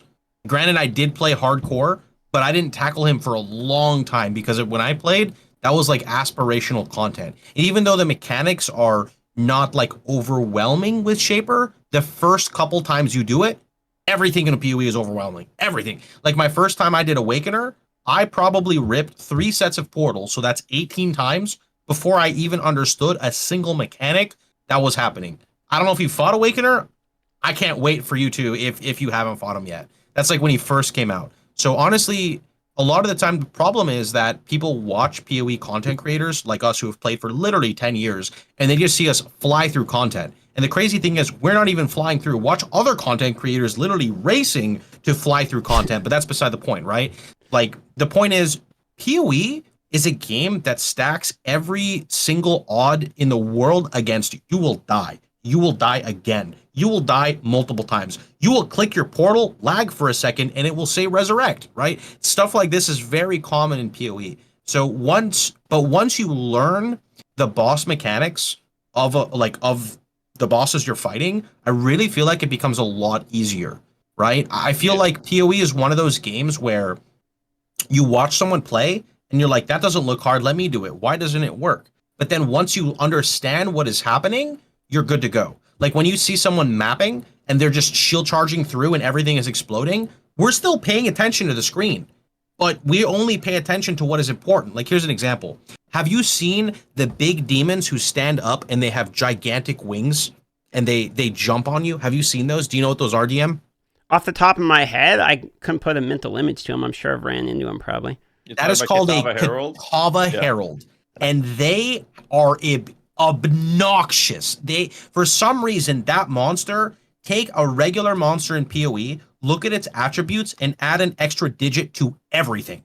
Just add an extra digit to everything, right? They are obnoxious. So if you find one of those and you see it as a soul eater, you're just like, okay, let me pay attention to the screen. Does it have overwhelm physical? Does it have more crit? Why does it hit so, like, there are things that you just have to learn with time, right? That's a good perk for being a minion-focused player, because Katava Herald's obviously been on the, when we first encountered them, was a hot topic for Spectres. They have 5 different abilities. So they have a default attack, and then they have a 6-second cooldown cleave, which bleeds. They do bleed. They have a spell that casts a shotgunning mortars. So if they have extra projectiles, you can get shotgunned. So you get hit by all of the projectiles, which deals the same damage, but you can get hit by all of them at the same time. And then they have a leap slam that has a modifier with 50% of their physical damage added as extra fire, which can be supported with multi-strike. It's absolutely obnoxious. But yeah, like, it's definitely like you said, like, it comes with experience, like, to notice those things. Like, we when we go into the state where we're rushing through content, there's the attention is shifted to only the things that matter at that point. But I mean, we're talking like the end game style. But that all comes with experience, and I sometimes miss the times where you didn't have that information and you encounter something, you were like, whoa, what is this? And had to learn that. That's why the new bosses, when they came out, are so fantastic. Yeah, I'm not sure if you remember. I'm sure you. I'm not sure you've seen it, Darth. But Fox, I know you remember when people started fighting Cirrus. It was frustrating, so hard. I went into that fight and I was like, why did I die? I have like 2,000 positive regen and I died in 1 second to a degen. Turns out, first off, there is a 0% chance that you can stand in something that's killing you in Path of Exile. Take your mouse, scroll top left, and read the debuff. There is a, you know how you do that? You use like NVIDIA Shadowplay or something else. You are not reading that modifier. You're just dead. So yeah, absolutely, man. Yeah, and dying in that fight, that's gonna be fun. I need you gotta tell me, Dio, when you do that fight the first time. I haven't seen it yet. I've fought as Turi. I fought the one where he. What was the last one I just fought? I think it was Elder, like the one where he like has tentacles that hold you down and then has like an AoE. Yeah. I fought that guy. I tried Uber as Turi, couldn't even get to the boss. I got killed by literally the minions on the way to the boss. Spooky. She's very high damage. I mean, the minions in the game, in the rooms before her are very high damage as well. Let me put it that way. Okay, I couldn't actually get to her. The trio? Was it the trio or just the ads getting to the bosses? I killed the Hammer Bros. It was the actual normal. It was the trio. The tree. Yeah, the dudes that have like the whirlwind and everything. Getting absolutely destroyed. I did Searing Exarch, and I got stuck on Shaper. That's where I'm. No, Exarch is good. Exarch's a hard fight. That was a fun I know it's a beginner fight, but it is a hard fight. It felt fair. It felt like just don't get hit by the balls, and then learn what he's about to say, and you're good. I did whatever the one was with the claw guy too, that like has the balls you have to stand in. Worlds. Either, and then the one where he like is that the same one where he sucks in everybody in like a river or something? You have to find the right spot. I forget which one that is. Oh, that's the previous boss. That's Shrek. The guy who flushes you down the toilet. Yeah. And you got to look for the portal. Yeah, that's Shrek. Yeah, those are the ones I remember. There's that's the thing. Like once you learn the fights, like the Shrek, for example, you can tell where the portal is by looking at the movement of the goo, like the liquid. Mm-hmm. The way that's floating, the direction that's moving is where the portal is. Yep. And the Searing Exarch, once you realize that if you have like smacking a skeleton gem, you can just put your skeletons where the balls are and you don't have to move. You just have your skeletons kill the balls by summoning them on top of the wall. So there's ways to like cheese these things kind of effective, but it's all about learning the fights, right? And something you'll notice once you play the game more is Shaper. I don't remember last time I did a regular Shaper fight. Because normally when you do them, you kind of want to have Maven witnessing them, and Maven witness makes Oh, the fight boy. significantly harder in the early game. But doing Shaper with Maven witness is so detrimental to anyone's life. You're gonna cut To their well-being. years off your lifetime doing that. Do you So know I what just that does? skip it. Well, Darth? yeah, because I was trying to kill Elder, and apparently I activated it with Shaper or with Maven or whatever. And I'm going in there, Yes. and I'm like, "Why are these balls killing me while he's getting healed? Like he's getting healed, and I'm doing literally 3.5 dozen damage an hour. So I'm sitting here trying to kill him. It's like he's healing faster. I can kill the damn thing. It was pissing me off, and I just So died. Maven with Shaper in the last phase spawns a copy of himself who also does his attacks. And one of the things that Maven does Spoiler on alert, by the top way. of healing. Sorry, what? Spoiler alert, by the way. Oh, spoiler! Yeah, big spoiler. Big spoiler. This one, you'll just want to know this one. On top of everything that Maven does, she can also spawn a copy. So Shaper has a copy, and Maven makes a copy. So is it think 4 or 3? Does he make a copy, which makes a copy? I think it's usually 3. Is there a chance it could be 4? I don't know if there's a chance it can be 4. From like That's Shaper what I spawns know. 2. I don't know. I'm not too sure on that. But it just gets whack because there's a point in time where there's a safe zone, and you go in the safe zone. You've done that part. And there's the balls that shoot everywhere. You gotta run Wait in till a you do Uber, circle. by the way. Yeah, that safe zone might not be there. Anyway, though, so I'm pretty sure that the Maven clone can beam you while you're in the safe zone, Love Yep. that. which makes it not safe. So yeah, that's just a regular encounter, right? Not like crazy Uber, just regular encounter. Yep. No, that I never do it. So I just skip the Shaper. I also skip the Elder fights, and You I just go for normally Uber just Elder. purchase the Uber Elder stuff, and I do the combined version, which is supposed to be a harder fight. But once you learn that fight, it is way more manageable. Just so much faster, which is the main Exactly. thing. Yeah. But I mean, there's a lot of those things like learning the fights is so important just to get things going. But like Uber version of the bosses, it doesn't matter if you know the fight. You're gonna have to have a character specifically designed for it, or spend an obnoxious amount of currency to handle it, or be a phenomenal, ungodly. You were grown in a fucking test tube. I'm Exile. Ben. Those type of players. Like that's the guys that handles that with ease, and that makes the rest of us look like. I don't even want to say it. It's that bad. But it's kind of crazy. Who was it that killed Ubereld on a level 27 character? That was that Thai 23? I don't remember. It was a long time ago. It was a long time. I know what you mean though. Yeah. Like people struggle with endgame builds on that fight, and this guy just goes in with his like 0 HP, level 27 character, stacked gear for that level, obviously, and just kills Uberelder with it. And everyone's like, this is not supposed to be doable. Oh. Titan 3, yeah, chat's confirming as well. No, it's like, it's just crazy, but it's stuff like that makes the game so much fun, right? The progression and all those things. Like, everyone does things differently. Like, I like to league start and then just get a character that I want to play that works in league start and that I can then progress into later. But I don't really look at the budget of my league start. I don't mind starting a high budget character as long as I can go through the initial progression. The way I make currency is through profit crafting, so I do that, and then I sell my currency that way, and then I jump from low budget into high budget quite quickly in a league start. And I think that people, especially the content creators that have the luxury of being able to put an obnoxiously unhealthy amount of hours into the game, have the position to do those things where we can excel our progressional speed on league starts compared to the casual players. That also skews the perspective people have of the game that are watching our streams, seeing these people kill. Their fully fledged Atlas is done. They've done all the endgame bosses within 2 days of a league start. It's just crazy. You don't see that. It's only a fraction of the player base that can do that. So I mean, there's that as well. But you've played since this league, right?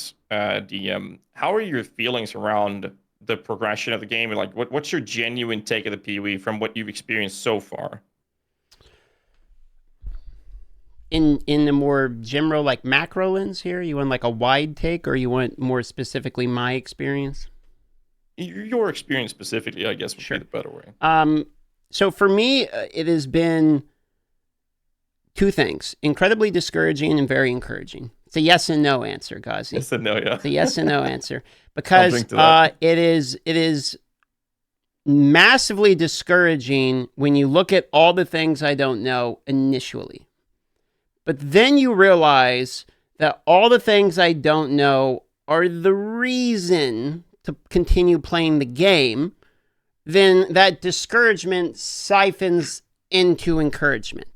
Like it goes from I'm super worried because I haven't killed any Ubers and I don't know what I'm doing and I'm doing 3.5, damage an hour and my chat's roasting me for my character being dog shit and I keep having skill issues and walking into stuff and my cat jumps on my keyboard, to like all of the problems and things that I'm worried about end up being the reason I actually like the game, because there's all of these things to continually work on. Like if I use the comparison to previous games I have played, and I'm not just talking ARPGs, but in general, most of the games I have liked are ones where there is a significant amount of things for me left to continue to accomplish, and none of those are easy, and none of them are something I've either done before or know how to accomplish immediately. Like they're all time-gated, skill-gated, knowledge-gated types of investments.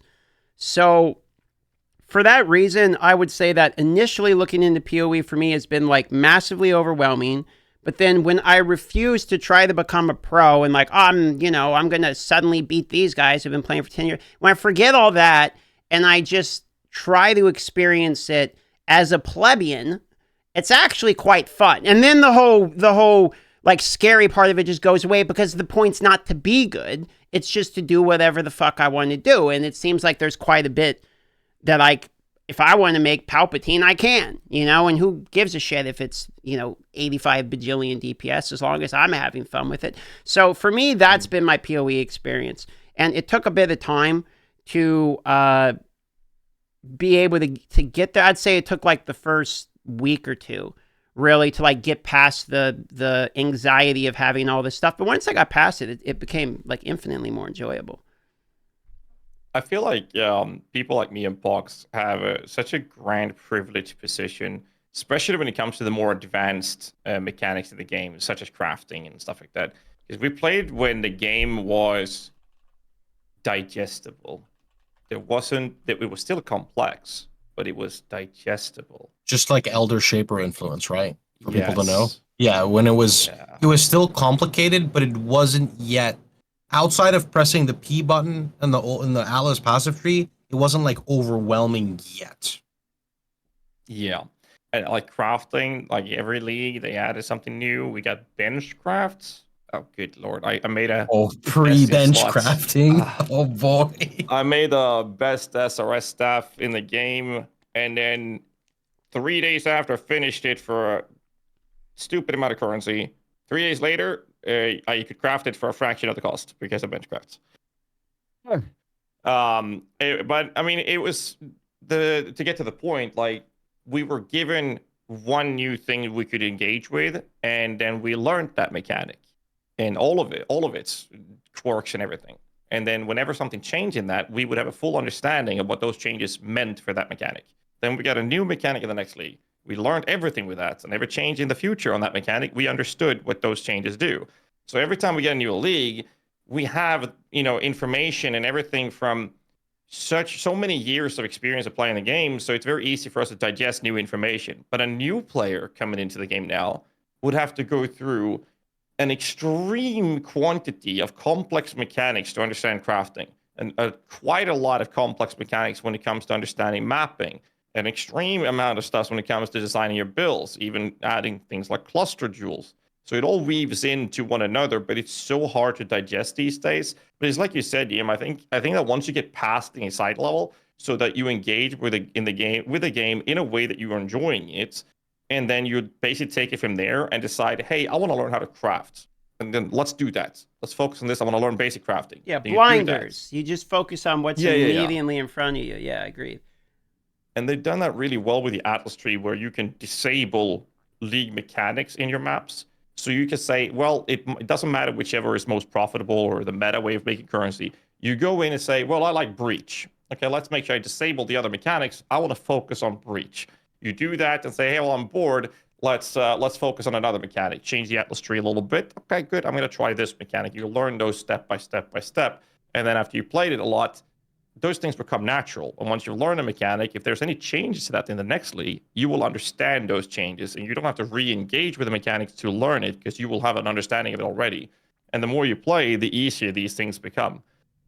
Oh god, I just saw the picture you sent, Pox, of the. Yeah, I don't know if DM has an image for like screenshots. It doesn't really matter, but I forgot old PoE. Actually, I was wrong. Is also really overwhelming. It's just taken from a different point. If you do have this on, I will start to elaborate. But if not, it's totally fine. I can put it up on screen. Just give me 1 second here. All right, sure, sure. Oh. So this is for context for you. You know how there are conquerors. So there's like oh boy, what are they called again? Guys, help me out. The conquerors that are currently in the game. I always forget the terms. Veritania, Alhesman, Baron, Brox. Brox, yeah. Yeah, so those 4 guys also can add different influences to your gear, which quite literally means also an entire new set of stats, right? So some people will forego going for a Elder Eater influence, which is those little acres that you put on your gear, and they will choose to instead go for the other influences because maybe they can roll new modifiers that are not normally available to them, you know, with like very high increases or max res or whatever it is, Warcry cooldown, you know, a whole bunch of things. So back in the day when there was only Shaper and Elder, there was this thing called an Elder Ring. Now, I'm going to try to remember, it's been a long time since then, but you see that like weird thing that's almost creating a loop, but it's not creating a loop, right? That is the Elder influence. And what people did is the reason you would make a ring like this, I don't fully remember, but the purpose of it is to juggle your influence between Elder and I think Shaper. So normally what would happen is you did not get free influence on your maps. You could not just like click a button to get extra mobs. You had to like force it on the Atlas. So people would use this method to create a ring around their Atlas, and you would leave it so it's almost at the end of the ring, and then you would ping pong your maps. So you would run like every other map, and anytime Elder tried to squiggle away, you would like run the map to bring him back. And this could force it so you get Elder on every time. For people who don't know, nowadays you just click the button, Searing Exarch or Eater of Worlds, and you get it every single time. You don't have to worry about this. But this is like some of the convolutedness of what PoE has sort of evolved from. Yeah, I've never seen this image. This is very old. Wild. Oh god. Setting it up was a pain in the ass as well. But like we're talking like meta gaming as well. People didn't really need for sure. This is efficiency. So like, but that's also something that I've realized, not just in PoE or in ARPGs in general, but in gaming overall. Nowadays, with the access to guides and schmucks like us providing that content for the player base, everyone, or not everyone, but a vast majority of players, which is very clear, are more interested in playing metas, like even like traffic on our guides and whatnot. I'm sure you've noticed, Pox, when RF really kicked off in popularity. That used time with Icy Veins as well. I mean, it's like the traffic that's generating. I mean, you've seen the numbers. I've seen the numbers. It's god damn you. You actually had my best build beat as well in that. Oh god. I'm sorry. That is a thorn in my eye, dude. Oof. I feel so lucky. Sorry, go on. No, it's like I'm just saying, like the traffic and the popularity and the interest in playing meta builds is so like rooted in the player base that people seem to forget that we're playing a game. Like when that event, Shifting Stones, the 3 of us went in, we went fire, boys. That's the most fun I've had in a long time starting an event in PoE in many years. And we did that for one evening. And we just took it easy. We took it rather slow and chill. And we just had a good laugh going through the game together. I had such a blast doing that. Because I kind of like, the way I play the campaign now is, my goal is get rid of the shit, play the game. Because it starts after the campaign. That's how I see it. And taking that away and be like, let's just enjoy my time. That was so good. Like, I still have fun with the other part as well, but changing that was very enjoyable for me. And I think a lot of people forget that they are playing a game. And the purpose of that is to disconnect ourselves from reality and just have a good time. You don't have to do the meta. As long as you're enjoying yourself, that's what matters. It's a game. Doesn't matter if you're doing billions of damage or if you're crafting, big items or whatever you're doing. As long as you're enjoying the hours you spend playing the game. Like your dad, for example, Pox. He must have had a good time trying to get this goddamn mount. And that means the time he invested to that was more fun than helping you with a goddamn mount. Believe Pox. me, he neglected me for it, so he better have had a good, a good time on it. That must have been a hell of a mount. Whatever it was, I think 0.9 attacks per second. I don't know. I have that number stuck in my head. I don't know. I was a kid. It's a pet in Badlands Vanilla WoW. Is it like a panther? Like a... What was it? It had... Broken Tooth? Broken Tooth. I think my chat has said that before. Tiger, a raptor, or a lion. Chat, classic WoW. I think it was WoW Classic, but like actual WoW Classic, maybe first expansion. What was the hunter pet with the lowest base attack time? I think it looked like a panther, but I don't play WoW and have no idea. What was it? Chat's covering here. Broken They Tooth. got it. They got us covered. Cat, yeah. Golden cat, lion, called Broken Tooth, they're saying. Okay, yeah. Saber. I will have to send a message to my father about that. Ask him if he ever caught it.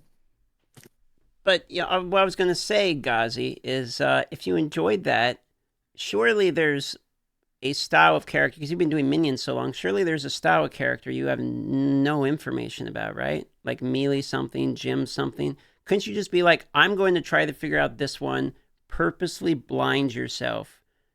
Don't look up anything.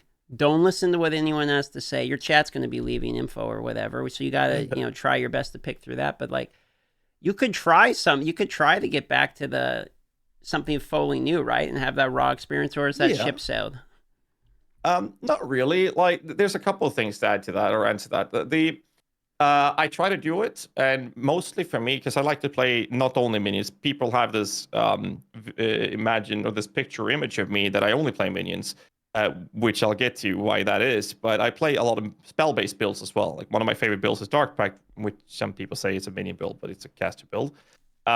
So I have enough experience with the game to be able to make a bow build or melee build, but the amount of experience, like if I went to play Righteous Fire, I can make a Righteous Fire build, that's fine, but it will never be as perfected as something that like Box could do because of your experience with it. Like those small quirks and twerks that you can do with that experience, I have that on minions. So the reason I do so much minions is that changes in the game that affects non-minion stuffs have a very high frequent tendency of having a secondary impact on minion builds. Because the way minion builds work is that we abuse the living crap out of everything that has nothing to do with minions so that it works for minions. That's how we scale them in the end game. So anytime something changes, and a perfect example is when they changed the mana multiplier on a support gem called Unbound Ailments. That change gave the majority of cold conversion minion builds 10% more damage across the board. The change had nothing to do with minions, and it just escalated to making major changes on quite a few minion builds. And in the past, we had quite a few content creators doing in-depth information for minions for the community because it's very limited in-game. A lot of those, or rather the majority of those content creators, are no longer with us. Right now, we're only, I could count them on one hand, the content creators that goes in-depth information for the community on minions. And there's a couple of non-content creators that helps as well, but they're so limited. So if more of us stops doing that, the information available for minions, the genre of minion builds will be so limited, and a lot of builds that are fantastic will just not be played because it's not available in the community or not brought to light so the community knows that this actually works. So because of the way my content works, I've taken upon myself that any type of change is happening to minions, I will start with covering and fixing everything that has anything to do with that before I do anything else. So that's basically why I'm always starting with minion builds, going through those things, making sure everything works. And it's also a bit of quality assurance of the build guides that I have to make sure that, hey, this still works, it's all fine, here it is. And then when I'm done with that, then I can do other things. The last big name of content creator we lost was K Gaming. The TLDR is that she got bored with the current state of the game and felt that updating her guides became a chore, which meant that she didn't enjoy her time doing that work to fixing those guides. And now they're not updated. And she had fantastic build guides. Fantastic. And she was one of those people that went super hard in depth to make sure that the community had amazing guides to follow. And she just quit. She didn't enjoy it anymore. And what happened? There's a huge void in the community on that department, and people are upset about it, understandably. And like, I can't keep up with everything; it's impossible. So the few people we have are doing what we can. So that's one of the reasons why I do minions as much as I do. So I take my opportunities to do other things when it comes to events, for example, like the Shifting Stones. My initial plan was to play a bow build, and then we went in with triple fire boys. But that was one of those situations where I was like, I'm gonna do something that I'm completely inexperienced with, just for that reason. So I wouldn't say the ship is sailed. It's more an active choice for me because I feel like if I don't do it, there's only a few other people who do it and they can't do it themselves. Likewise, that I can't do it myself either way. So it's, I don't know. So That's your kind of cross how to I bear. started as well. You gotta carry that. In other words, It's funny because you mentioned the trio involved in the Ubret series. Um, when my stream got partnered, was around that time. I was the first player in the community to kill Ubret series with a minion build. And that fight was the only fight I was concerned about when it comes to our minions. And there were sets I bricked back then. We didn't have ascendancy nodes, trees. We didn't have bench crafts and whatnot. It was rough. And back then we had a thing called snapshotting. So if one zombie died, it would take me almost 12 minutes to resummon that zombie. 12 It minutes? was obnoxious. Oh, yeah. You went to a place with fully stacked minion gear, corpses down, summon your minions, and then go to town, change your gear, get them on Tego's Grasp, equip, back to the area, summon the big zombie. Actually, the big zombies first. Go back to town, change your gear into the area, get your specters up because they had different gear, and then go back to town, into the area, get the rest of your minions, then back to town and into the area to get your auras activated because you snapshotted RMR, and then back to town, equip your gear. Now you can play the game. One minion dead was all it took to go through that process. This is actually when I met GHAZZY, because I remember raiding him and asking him if his zombie Bob died because his zombies were alive for so long that he would name each one individually. I don't know how he could tell each one individually, but he would actually give them names, and people would start commenting in the chat when one of them would go down. Oh yeah, dude. Steven was my beloved personal guardian of a Spectre. Every time a Spectre died, it was Steven sacrificing himself for the greater good. Goddamn Steven. I even had a hideout decoration every time an AG died, so I had a graveyard with tombstones for my enemy guardians. So do you? That was fun, actually. Did that mechanic of you have to know all of this stupid little details to get just the utmost perfect version of a minion? Did that make you feel like, okay, well, the knowledge actually gives you enough power where it's worth it and you like the mechanic, or now that that's no longer a thing, it's infinitely better? Like, separate the good from the greats, to steal a meme from League of Legends. I very much fell in love with the complexity of min-maxing, as it was so much information that I had to learn that it was like the dopamine kick of like the point where you realize what you're doing and feel like you have a full understanding was cool, and then executing it. The high I got from that was so cool. And then, that was amazing. And then you do it for a while and you realize how stupid this is for a game mechanic to actually exist. So once it was fixed, it was like just a relief, honestly. Because when they fixed it, they actually started adding other changes that made minions function without requiring that. Because there was obvious a reason why people didn't bother even trying to do this, because just that process going through that just wasn't what people wanted. It also showed, since it went very fast for me to go from starting to stream in PoE over to becoming a partner, went really fast. So obviously there was a lot of interest from the community to have functional endgame minion builds, from D2 fans and necromancers. So that kind of set the tone for the interest in that kind of archetype or gameplay, play style in the game as well, I guess. But this is like 9 years ago, 9.5 almost at this point. Kind of crazy. Oh man, reminiscent of the past, dude. That's crazy. I'm kind of so much has happened. Long time ago. Yeah.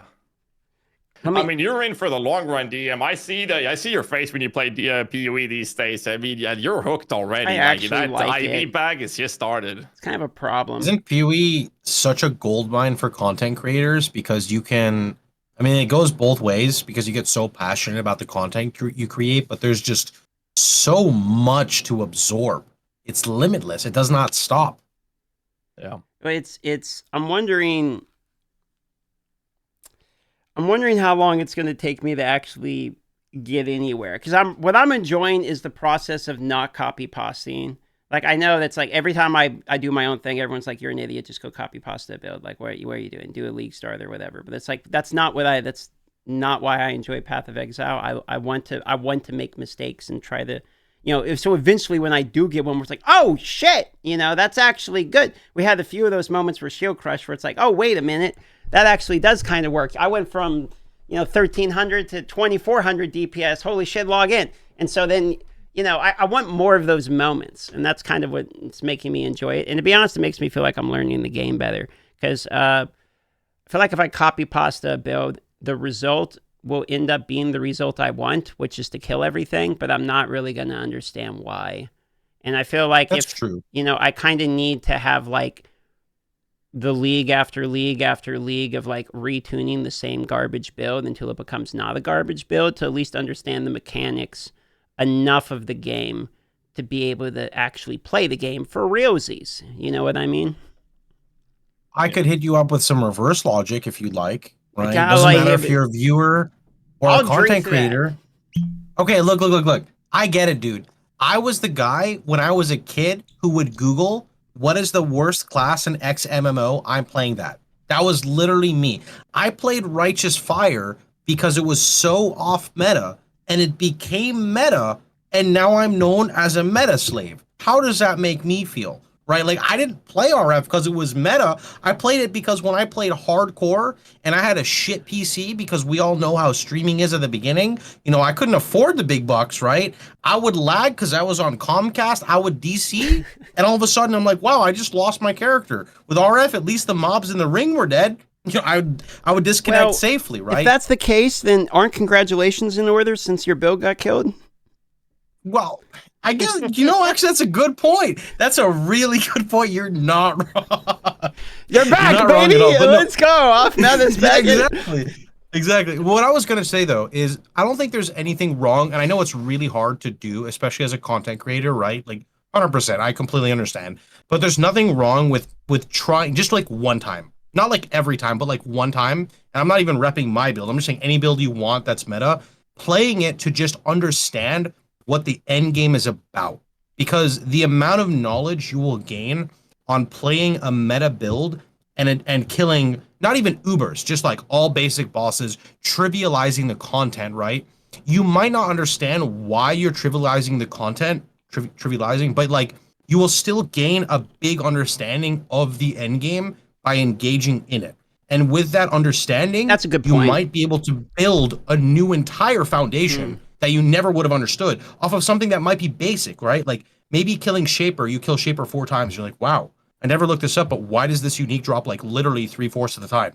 I could use that on my Shield Crush character. Like that would actually make sense. Okay, good point. That would make sense. However, I have a counter to that, all right, to follow this conversation, which is that what I don't want is this, like, I don't even know what Sirius looks like. Like, I don't want to know anything about him. So when you tell me Shaper has a third phase, I'm like, God damn it. Like, I've never even made it to third phase. So I don't want any of that to know. And people get banned in my chat if they're trying to spoil that shit. So it's like, what I don't want is to know anything, because I want to have the experience of, I spend all League, Shield Crush 2.0, I'm killing Azturi like it's one shot, baby. And then I go and it's like, what's this, boss? What the fuck is it? Like, I just had that with Elder, where I was like, what are these dudes floating around? I was trying to kill Shaper, and then people in chat are like, he's on your side, you idiot. And I'm like seeing they're trying to kill Shaper. I'm like, he's not dying, And so, like, I like that personally, because I'm trying the desperateness of trying to figure out what is happening.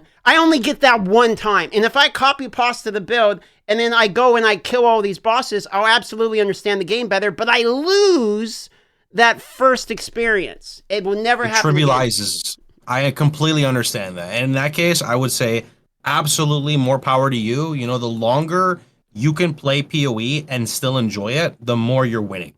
That's all that I'm matters at the end of milking the the day. enjoyability out of it, you know? Absolutely. Milk it as much as you can. Yep. Absolutely. That's like I mentioned before. I sometimes miss not having the experience and knowledge.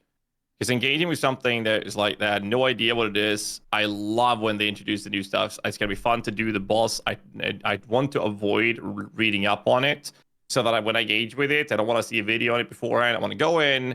I just want to see it, and I will fail miserably and be like, okay, but now I know those things. They're not gonna kill me this time. I go in next time and I get better.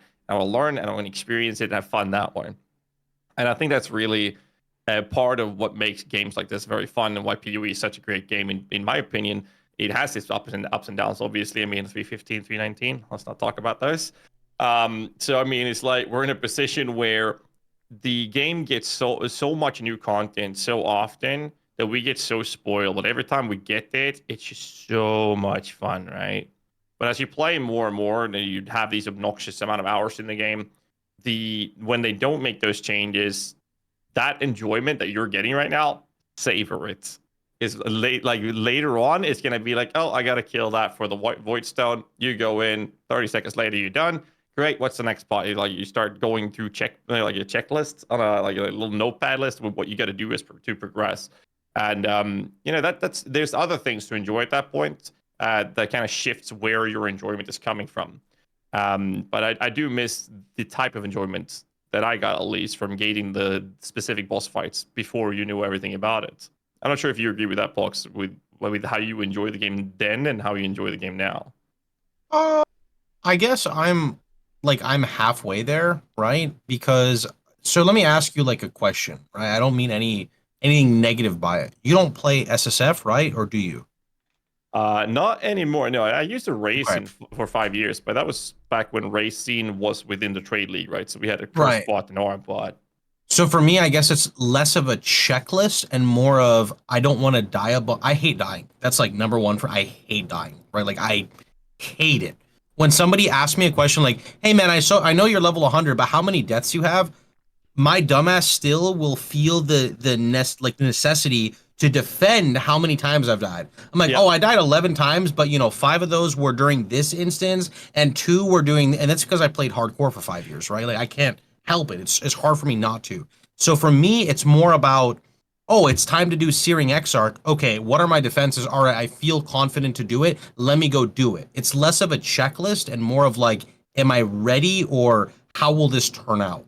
And I think a lot of that, there's 2 reasons for it. Number one, it's because I limit myself to Righteous Fire for my league start, right? So I'm limited with how I progress. I mean, I know how I progress, but ultimately, there's a limitation on my skill, right? Like, let's be real, right? And number 2, it's just because of the gear I have available to me at the time, right? Mm-hmm. That's pretty much about it. I kind of agree, like with the whole feeling the need to defend yourself after you played for so many years, because people look at us guide creators as if we're supposed to be flawless when we play our builds or something like that. Like when I played in hardcore, dying, it was pretty obvious. You see me in the axe, I died. Okay, you don't have to tell me. You don't have to ask. If I was in the campaign, just type exclamation mark rip. You'll find the clip there. Did 5 you years of die? that. And in my guides, I noticed as the game got more complex, I noticed that some of the guides that I didn't have time to play too much suffered in quality. So I made the decision to start playing softcore trade at that point when I noticed that from happening. And that was so that I could quality assurance test them. So that's what I meant when I test things when there's changes to minions. And what I do is I limit test them on as low budget as I possibly can when a league starts. So I don't upgrade my character. That's why I make my currency through profit crafting. So I keep my character on the same gear I had in the first 10 hours for literally the first 20 to 30 hours. And then I go from that into 50, 100 divines instead. And so that leap goes quickly, but that allows me to play test it. But play testing and limit testing a low budget build, that means you're going to die. So that's my excuse. So if people say, oh, you died, I'm like, yep, this is how many times we died to make sure the guide's good for you, man. So that's how I excuse it, if you will. Well, I died quite a bit on my first run through. I think it was like 23 or 26 deaths or something just to get through the campaign for the first time playing the game. Yeah. Where was your most It's deaths, if you normal. remember? Most deaths? I don't actually remember where. I think it was sporadic. Like, I think it was kind of, throughout. Like, I don't really think there was one spot where it's like I'm dying over and over and over and over and over again. I think it was just kind of like I'll walk up, I'll not understand what's happening, and then my character's no longer alive. And I'm like, I don't understand what just happened there. I got one shot by something. And then I'll go and my resistances are garbage, or I have like a piece of gear unequipped or something. Like, that seems like what happened a lot of the times. Or I won't hit the boss mechanics right because I'm learning the boss and I have no idea what the boss mechanics are. So there's deaths to boss for sure quite a bit. I couldn't tell you where the 26 were though. I just logged in on my character to check my deaths, and it's 76 deaths, but the leagues just ended. Right? There is no Ancestry League anymore. And I recently finished crafting the biggest helmet that's ever existed in this game that will never be beaten in ever. And I put this in an MTX call an item display case, which you can only take the item out of if it's in the league. And it still says Ancestor. So this helmet, I can't take it out anymore. It's stuck there. So did you just get ripped? I didn't even know about that. I can't take it out. It's stuck. Yeah, but you can take a screenshot of it, so no problem. I mean, it's memorialized, all right? It got bronzed into the statue. Congratulations. Now no one can have it.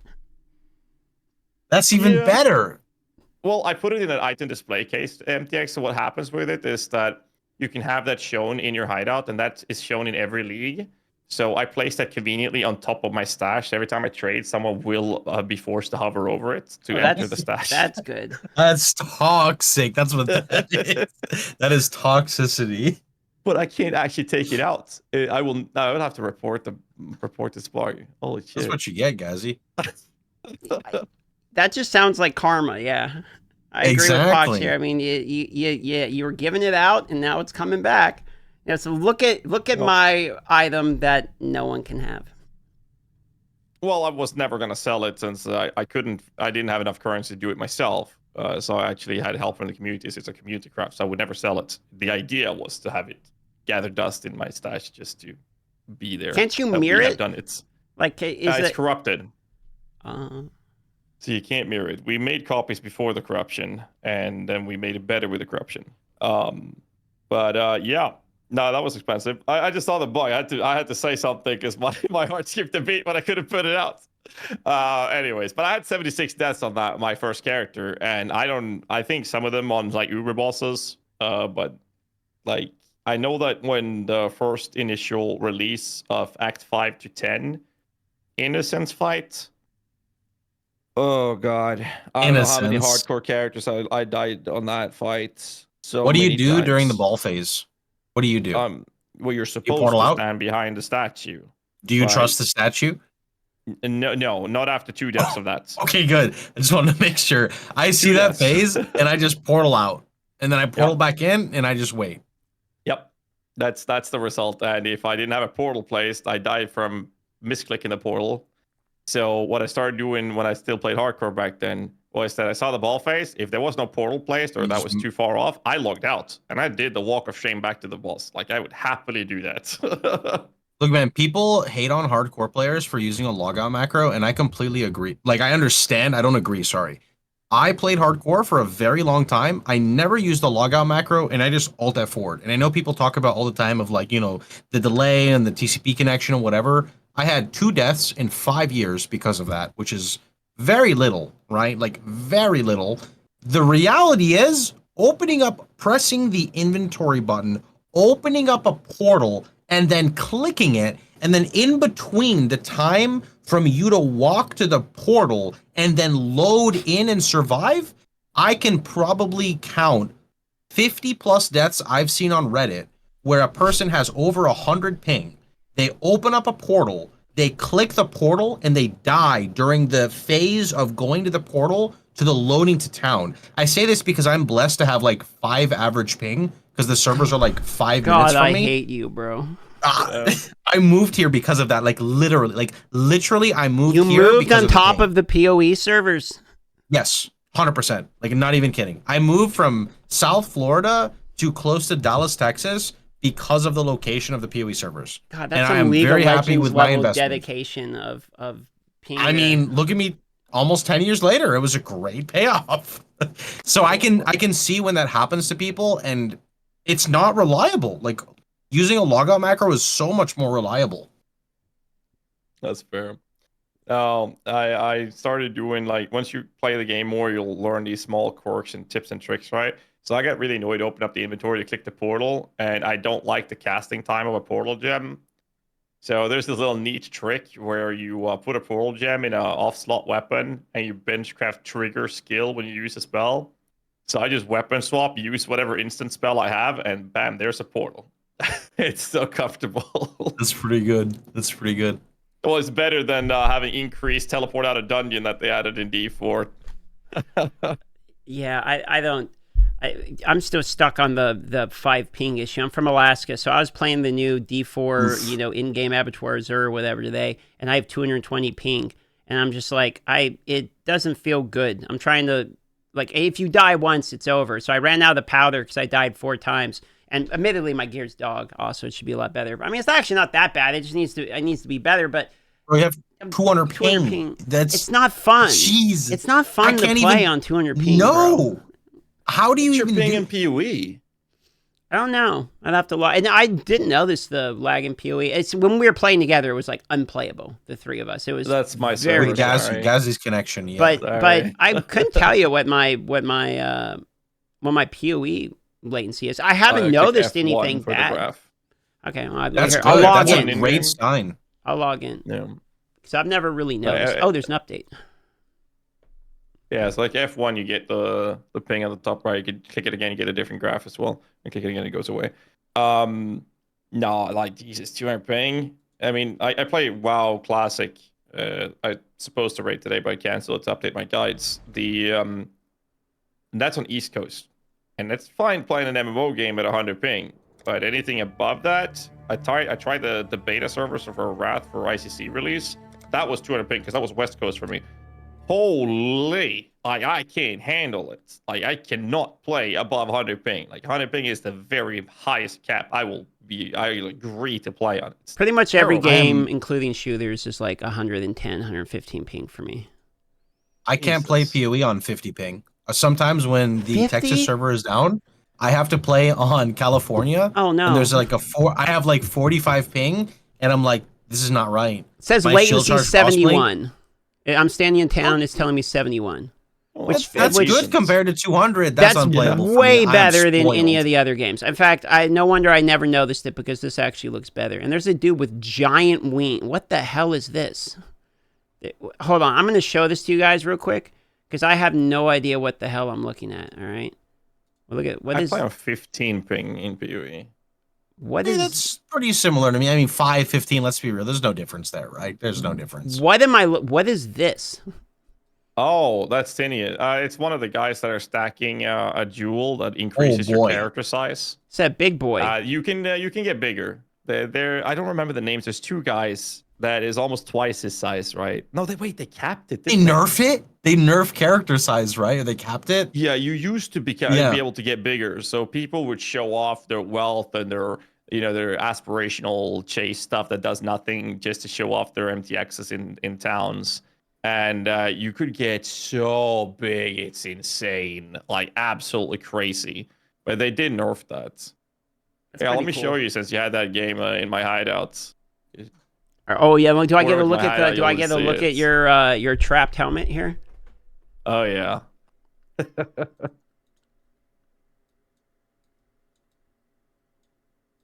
put this in the bottom left corner. How was there an update during the time you guys started this podcast? They like, what is that? Ancestrally was moved over to standard. You did put the display right over the stash, so you literally have to look at it. You are toxic. All right. What am I looking at here? Okay. I mean, you realize I have no idea what I'm looking at. So, I mean, cool. Looks like a decent helmet, I guess. It's all right. I mean, yeah. I see a lot of things that say minion on it. There. It's just stuck there. So. All right. So, DM, here's an easy way to look at it. Anytime it says socketed gems or socketed skills, that's a support gem. So think of that's a +1. So you have 4 in a helmet, and then just count. So a body armor would have 6, right? I mean, it would take me a while to count here, looking at that. So I'm pretty sure the helmet's good. Then is what you're trying to tell me. It's pretty crazy. Took 7.3 thousand divines to finish, which was surprisingly low, but still an obnoxious amount of currency. Did you say 7,000 divines? Yes, we could make it better, but the average cost of that would be 476,000 divine orbs would be the cost to make it better. And the only person in Ancestor League with that wealth that I know of is Varga, the owner of the TFT server. Because he has like 3.4 thousand hit a chorus lock, and they go for 220 divines each, last I checked. So he's the only one that has that wealth to be able to make a better one. Well, not anymore, because now it's in standard. You want to see my prized possession item? All right, hold on, let me see. What is my best item? Actually, I don't think I have an item worth showing, I'll be honest. I mean, this one's got 14% fire and chaos resistance crafted on it. That's pretty good. Easy. And this Dawnbreaker is plus 16 maximum light. I got 2,200 armor there. I like that one. And then I got an extra gem socket in this boot I haven't put on yet, which could do something. So, I mean, look at that. Look at that. What do you think about that? The replica Dream Feather. This one cost me a pretty penny. Oh. That's pretty good. I'm sure your character is way tankier than mine, though. I can tell you that right now. I just, you ready for it? Here we go. 127,000 armor. No big deal. I got 19,000. Close. I mean, without flasks. But you know, if I tried to kill something, you know, it's going to take a few hours. But we'll get something. I mean, I could probably kill something, some kind of boss. But you know, I was on track to run out of map space by the time Shaper died. I think was the real problem there. The whole ground was going to disappear first.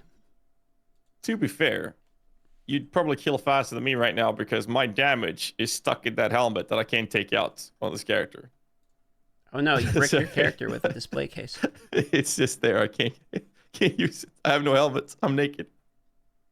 Guess how many how many divine orbs I farmed last league? You ready? How many you think? Raw 7. Or like with trading? Let's just say dropped. Like actually divine orbs that dropped. Dropped? Yeah, how long did you play for? I played to level 91. And did you engage with the mechanic? And then a little bit after, huh? Did you engage with the ancestor mechanic? I did some mechanics. Yeah, I did a little bit of it. Nothing crazy. Pox is throwing out his number. Go ahead and say 5. So you think 5, and Pox, you think 3. Yeah. Okay. Only because of beginner luck. All right. Yeah. I dropped he bought the Voidborn Quest. One divine orb the entire time. But I had even better RNG, okay? You know that's pretty average, to be fair. So I got the item, you know the item that makes it where you can go and get a random foil item? Like... Oh, Voidborn Reliquary. Key or what? Yeah, so I got one of those. We'll count that as a divine. Yeah. Super exciting, right? Awesome. It was on SSF. It was on my minion SSF. I was like, log in. I get a foil first time. I go to open it up. And you know what the item I got out of it? I got a Grandmaster map foil. Oh. And I couldn't even beat the first minion or whoever. I couldn't do anything. People are saying it's the only worthless item. I know exactly what it is. It's goddamn unusable is what it is. It's completely worthless. And I tried to even run. I'm like, I got a foil. I'm going to do something with it. And it killed all my minions instantly, and then I died. And that was it. You want to know something funny? Like 2 years ago, I made a meme character before kind of around the time I started maining RF, but it was like my side character. The character was called Pox Meme. It was before they destroyed the Mana archetype. And I wanted to test this character against Hall of Grandmasters. And it was a build that used Doriani's prototype, which sets all enemies' elemental res to your elemental res, or your lightning res, And I converted it so I had 0 lightning damage taken, so I could just walk around with like minus 80 lightning res. And it actually trivialized Hall of Grandmasters, and I farmed 200 divines with it with a meme build, which turned up to not be a meme build, only to get completely sabotaged in the next patch. Wait, hold on. You said something there that innately bothers me massively. Okay. Sure. Which, and by the way, GHAZZY's showing me another Hall of Grandmaster foil. Yeah, come on, dude. Wait, you gonna give me another one? You know, I accept. Give me that. That's mine now. I'm gonna put that in a display case. So you want to know what the fuck? Oh. So you want to know what build I'm doing? It's you just said the mana archetype got destroyed. Do you mean dudes that stack mana are bad now? Well, What do you mean? Well, that's my entire build I'm doing. Whoa. So, oh no, a little while ago, that archetype was meta, and as you know, with things that are meta, they're what comes up must come down. So the hammer came down real strong on it. But with this league, with the new transfigured gems, you don't know, right? And when I'm saying stacking mana, I'm saying like 10, 15, 20,000, not like somewhere in between. If you're somewhere in between, you're probably okay because you're still kind of hybrid. You're scaling a lot of other stuff, right? This build gained like 85% of its damage from Arcane Cloak, which is like a guard skill. Okay, yeah. This was also like years ago. So I'm using Arcane Cloak, Arc, and Crackling Lance, and I'm spamming all the mana tree nodes and mana regen and Mind Over Matter with Cloak of Defiance. I mean, your POB said 2 to 3 mil. So let's go off the calculator, and that seems okay to me. Okay. All right. Now I'm just make sure. Hold up, make sure. Do you have guard cooldown recovery on your tree? Because you said you're building around Arcane Cloak, so you probably tagged Arcane Cloak. So make sure you have to be realistic about your damage uptime about Arcane Cloak, right? Okay, hold on. That's by the Scion area. There's like a mana cluster right by Scion. I see exactly what you're talking about. I'm going to pull this up here. Okay, right here. Next to Constitution, right? Okay. Yes, right, directly north. Right here, this one, Dynamo. Yeah. Yeah. So I was going to try to go there if I can get. So this is for level 90. So that's 91, 92, 3, 4, 5. I don't know if you actually. I don't know if you need to get all that. 3. Yeah, that just depends on how much of your damage is coming from your Arcane Cloak, right? That's the big thing. But 4.2 million. Look at that. I'm pumping. There's some numbers. We're pumping. Uncheck Arcane Cloak. Okay. Wait. Go into your skills and just disable it. Disabled. Scroll down on the left side. Yeah. 3.2. I mean, that's still a respectable amount. You still have 3 million damage with that. That's fine. You don't need it. Okay. I usually league start builds or low budget league builds in general. If I have about 3 million Shaper DPS, I'm happy. That's easily 4 Voidstones, 100%. That is Maven, Uber Elder, both of don't look at Uber. I never look at Uber. Well, sorry, when I say Uber Elder, that's not the that's not the real Uber Elder. That's not Uber Elder. Just why do they do that, man? Like that was so annoying. But like everyone uses the term SDPS because back in the day when PUB was initially used and people talked about DPS numbers, they would consider the DPS you would do against a Shaper boss. So what people are doing is that when we talk about DPS, we're talking about the DPS you would do against endgame regular bosses. And then the Uber fights have 70% less damage taken.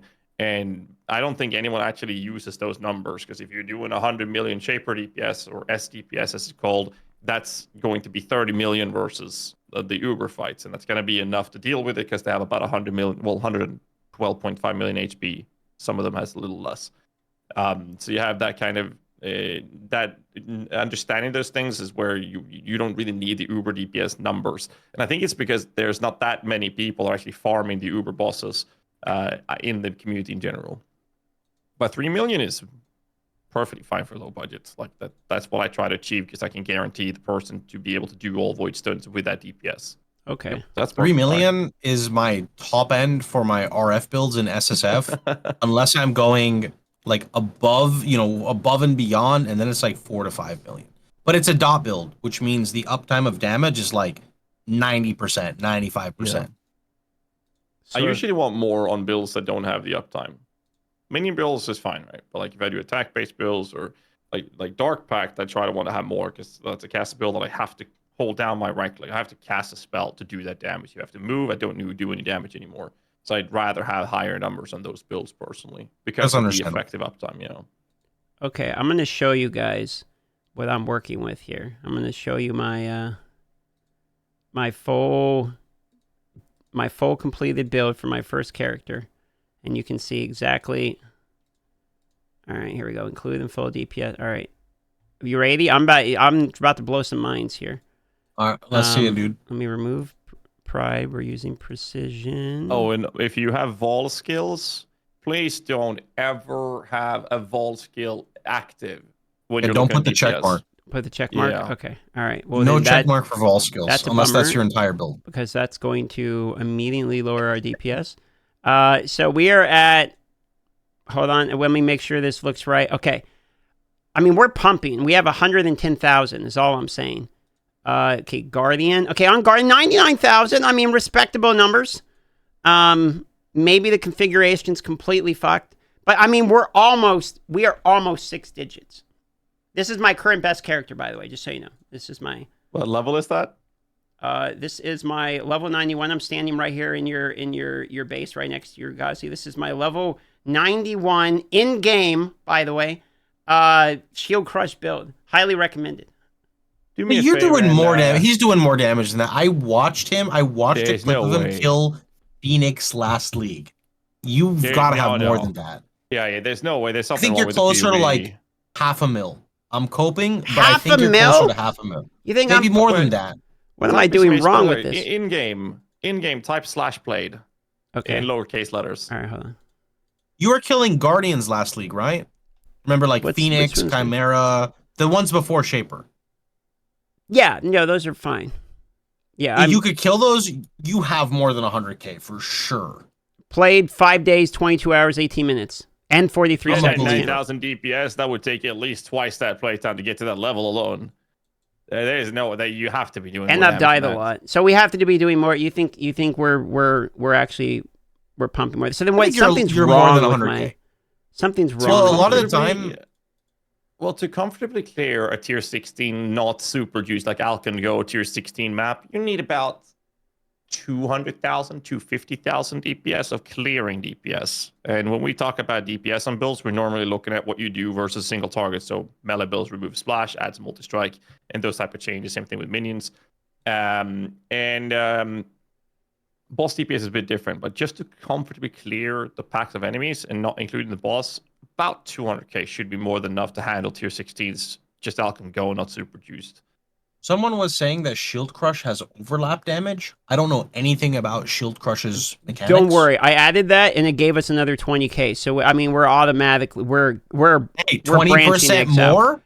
Yo, that's a big number, dude. That's a big number. That's more. And by the way, we haven't got to the S's yet on the Transfigured gems. I guarantee you, Shield Crush Transfigured is coming out just for me, and we're going to be receiving minimum 6,000% more when you Buddy, actually you're coping overlap. as much as me right now. I feel you. I got you. Well, because you're RMS, we're right next to each other, baby. Right? We are surely tomorrow when we get the gems. Look, it is our time to shine.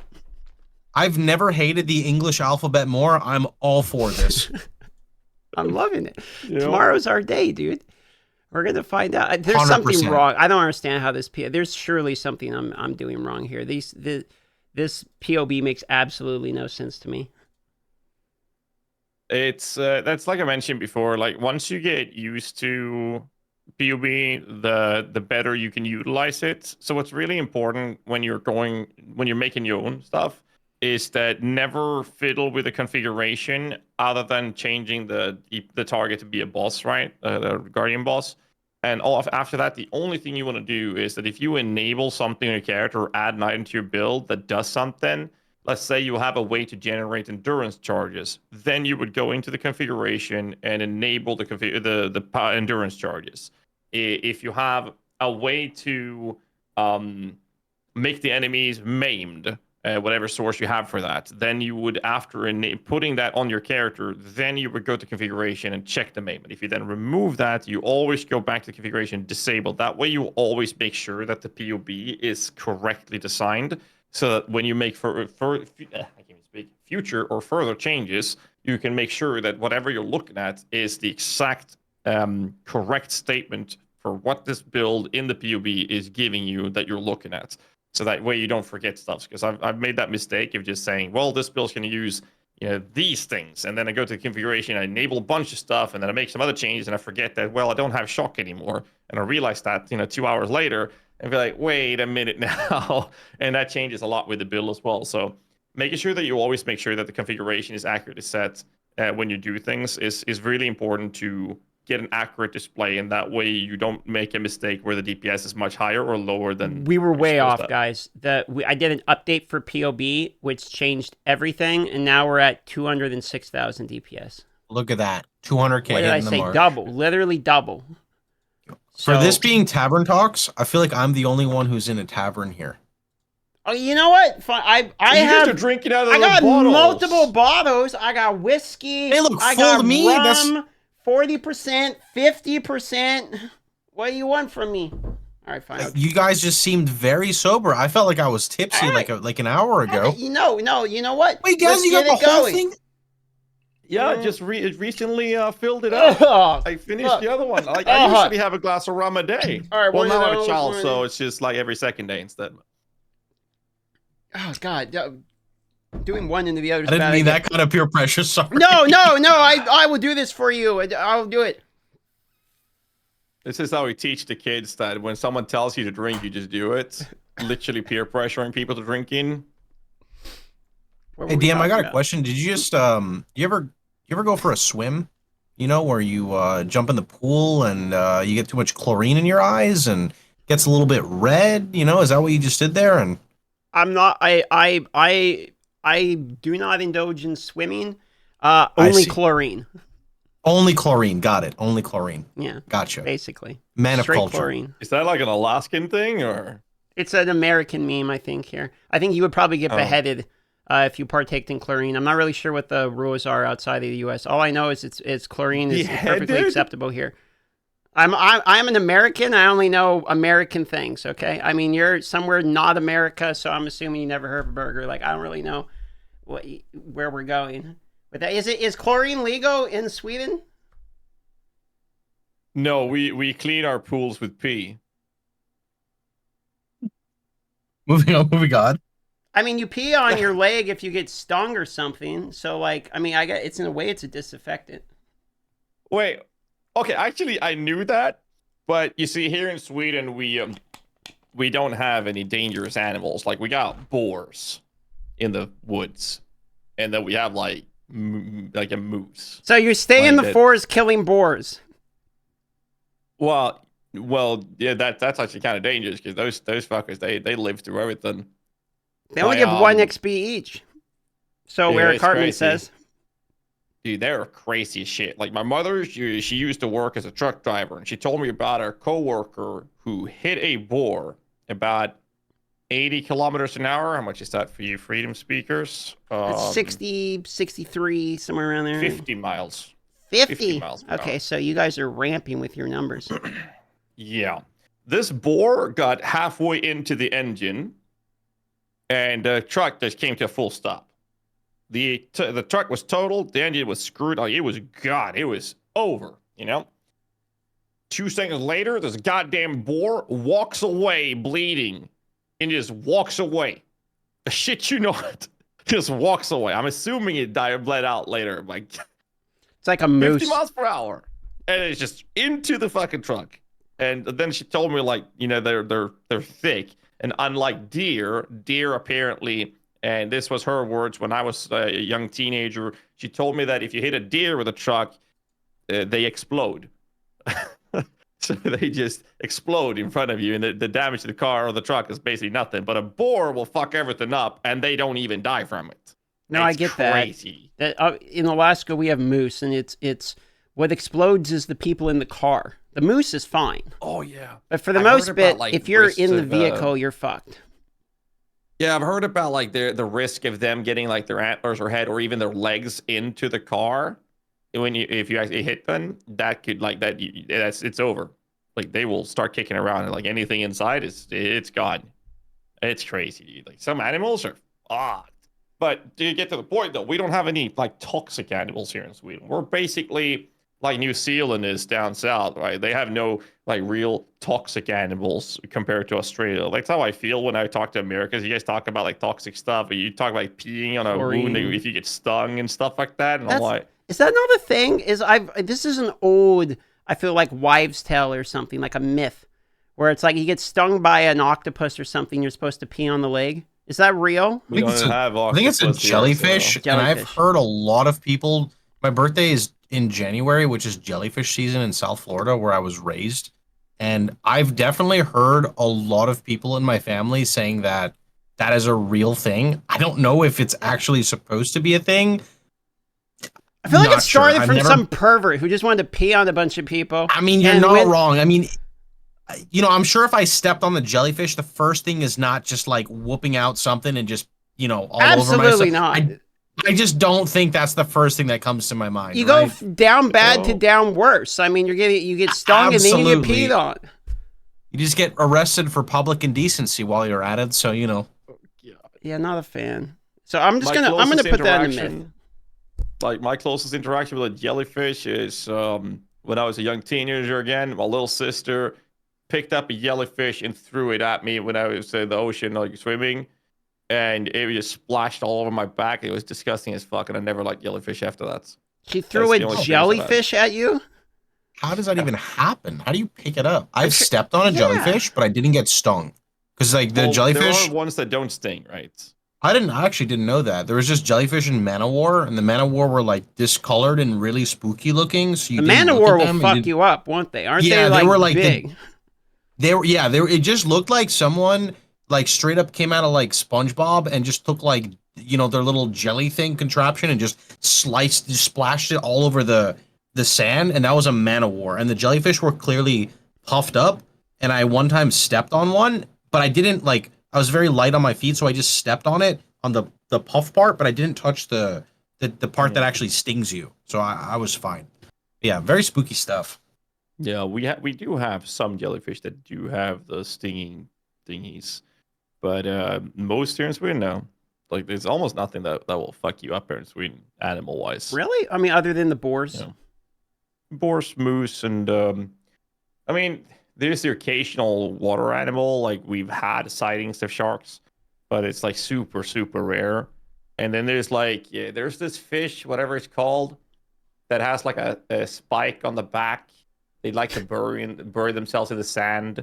They don't kill you, but like if you step on one, Oh. you can get so much cramps that you can drown from the pain because you can't like stand up. Like, I don't know, not sure what they're called. Are they the same ones in Australia?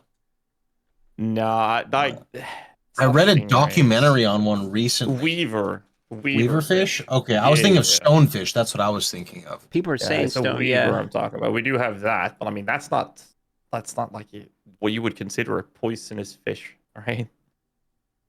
I've never That's seen a it, I mean- stonefish. I don't have beaches in Alaska. We have salmon, and salmon are not typically poisonous. You know, I love talking about animals with Americans because something I've done on stream for the last few years is I love the oblivious ones because I tell them how we have a polar bear problem in Sweden and how we have governmental issued weapons provided so that we can protect families going to the grocery store because they keep ravaging in the trash cans behind the grocery stores and whatnot. I shit, you know, there's so many people like, wow, I had no idea that's the case. That is so cool. Yeah, that's me, dude. That's me. One time we went on vacation with my family, and there was like signs across all the log cabins that were like, "Do not feed the bears." And I'm like, "What does that mean? Like, what do you mean, don't feed the bears? There's bears. What is that?" So I completely get that. We don't have any of that here. No, we bears. don't have polar bears in Sweden, but there are brown bears in very remote places. There are very few wolves left in the country as well, and most of them is northern parts as well. That's about it. Like, that's it. It's kind of chill.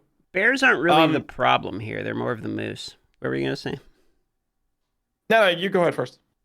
I was just gonna say what I said, which was that moose are really the problem. Bears are gonna not choose to fuck you up if they see you, but the moose, if they see you and they get scared, they will absolutely choose to end your day. So you you don't want to mess with the moose, even though they look like a horse, like a fuzzy dog just got into some gamma rays. Like that's basically what it looks like. But the reality is, like they're the Grim Reaper. For people that have never seen them before. Huge. They're massive. Too big. Like, you think a horse is big? Like, that's like a small moose is the largest horse you've ever seen. That's how big they are. It's crazy. Good meat though, fits perfectly in a kebab. Just saying. A little thick. No, what we're gonna say is that I feel like we kind of covered the topics for a few. We're derailing pretty hard here. Pretty hard. Ever since so we Pox just made say- this drink, suddenly the conversation just went downhill. I don't know what happened. I That take is very no true. responsibility for the swimming incident. That's fair enough. So we just say we're gonna try to keep these this podcast Tavern Talks about 1.5, 2 hours tops, which is basically what we're hitting right now. So unless you guys have anything you want to bring up, PoE related, ARPG related, I think we'll just wrap it up from here. Works for me, my I'm friend. good. Perfect. So for those of you who haven't seen this before, you're watching this on YouTube later, it'll be linked to Pox's and DMs and my Twitch channels in the descriptions below. Make sure you hit the like button, comment, all that jazz, and follow the boys on Twitch as well. And basically, the TLDR of this podcast is that we invite a friend, and this time we have Pox, a good friend of mine from many years back, and we're talking about a main topic today has been, mostly at least, PoE, leading into the new League 3.23, and we're just having a kind of conversation. We see where it goes, really chill, and that's about it. There's no specific topics or questions we go through. We just see where the conversation goes and just have a good time. Thanks, Pox, for joining us. Hope you had a good time with us, and thank you, DM, for co-hosting this with me. It's always going to be a good time. We're doing this, what, Tuesdays? Do we decide every other week approximately, I believe? That's the approximate timing for now, yeah. Thanks for the invite. It was a lot of fun. Pleasure. All right, you guys stay safe. Everybody have a good time. I'll catch you guys next time. Cheers.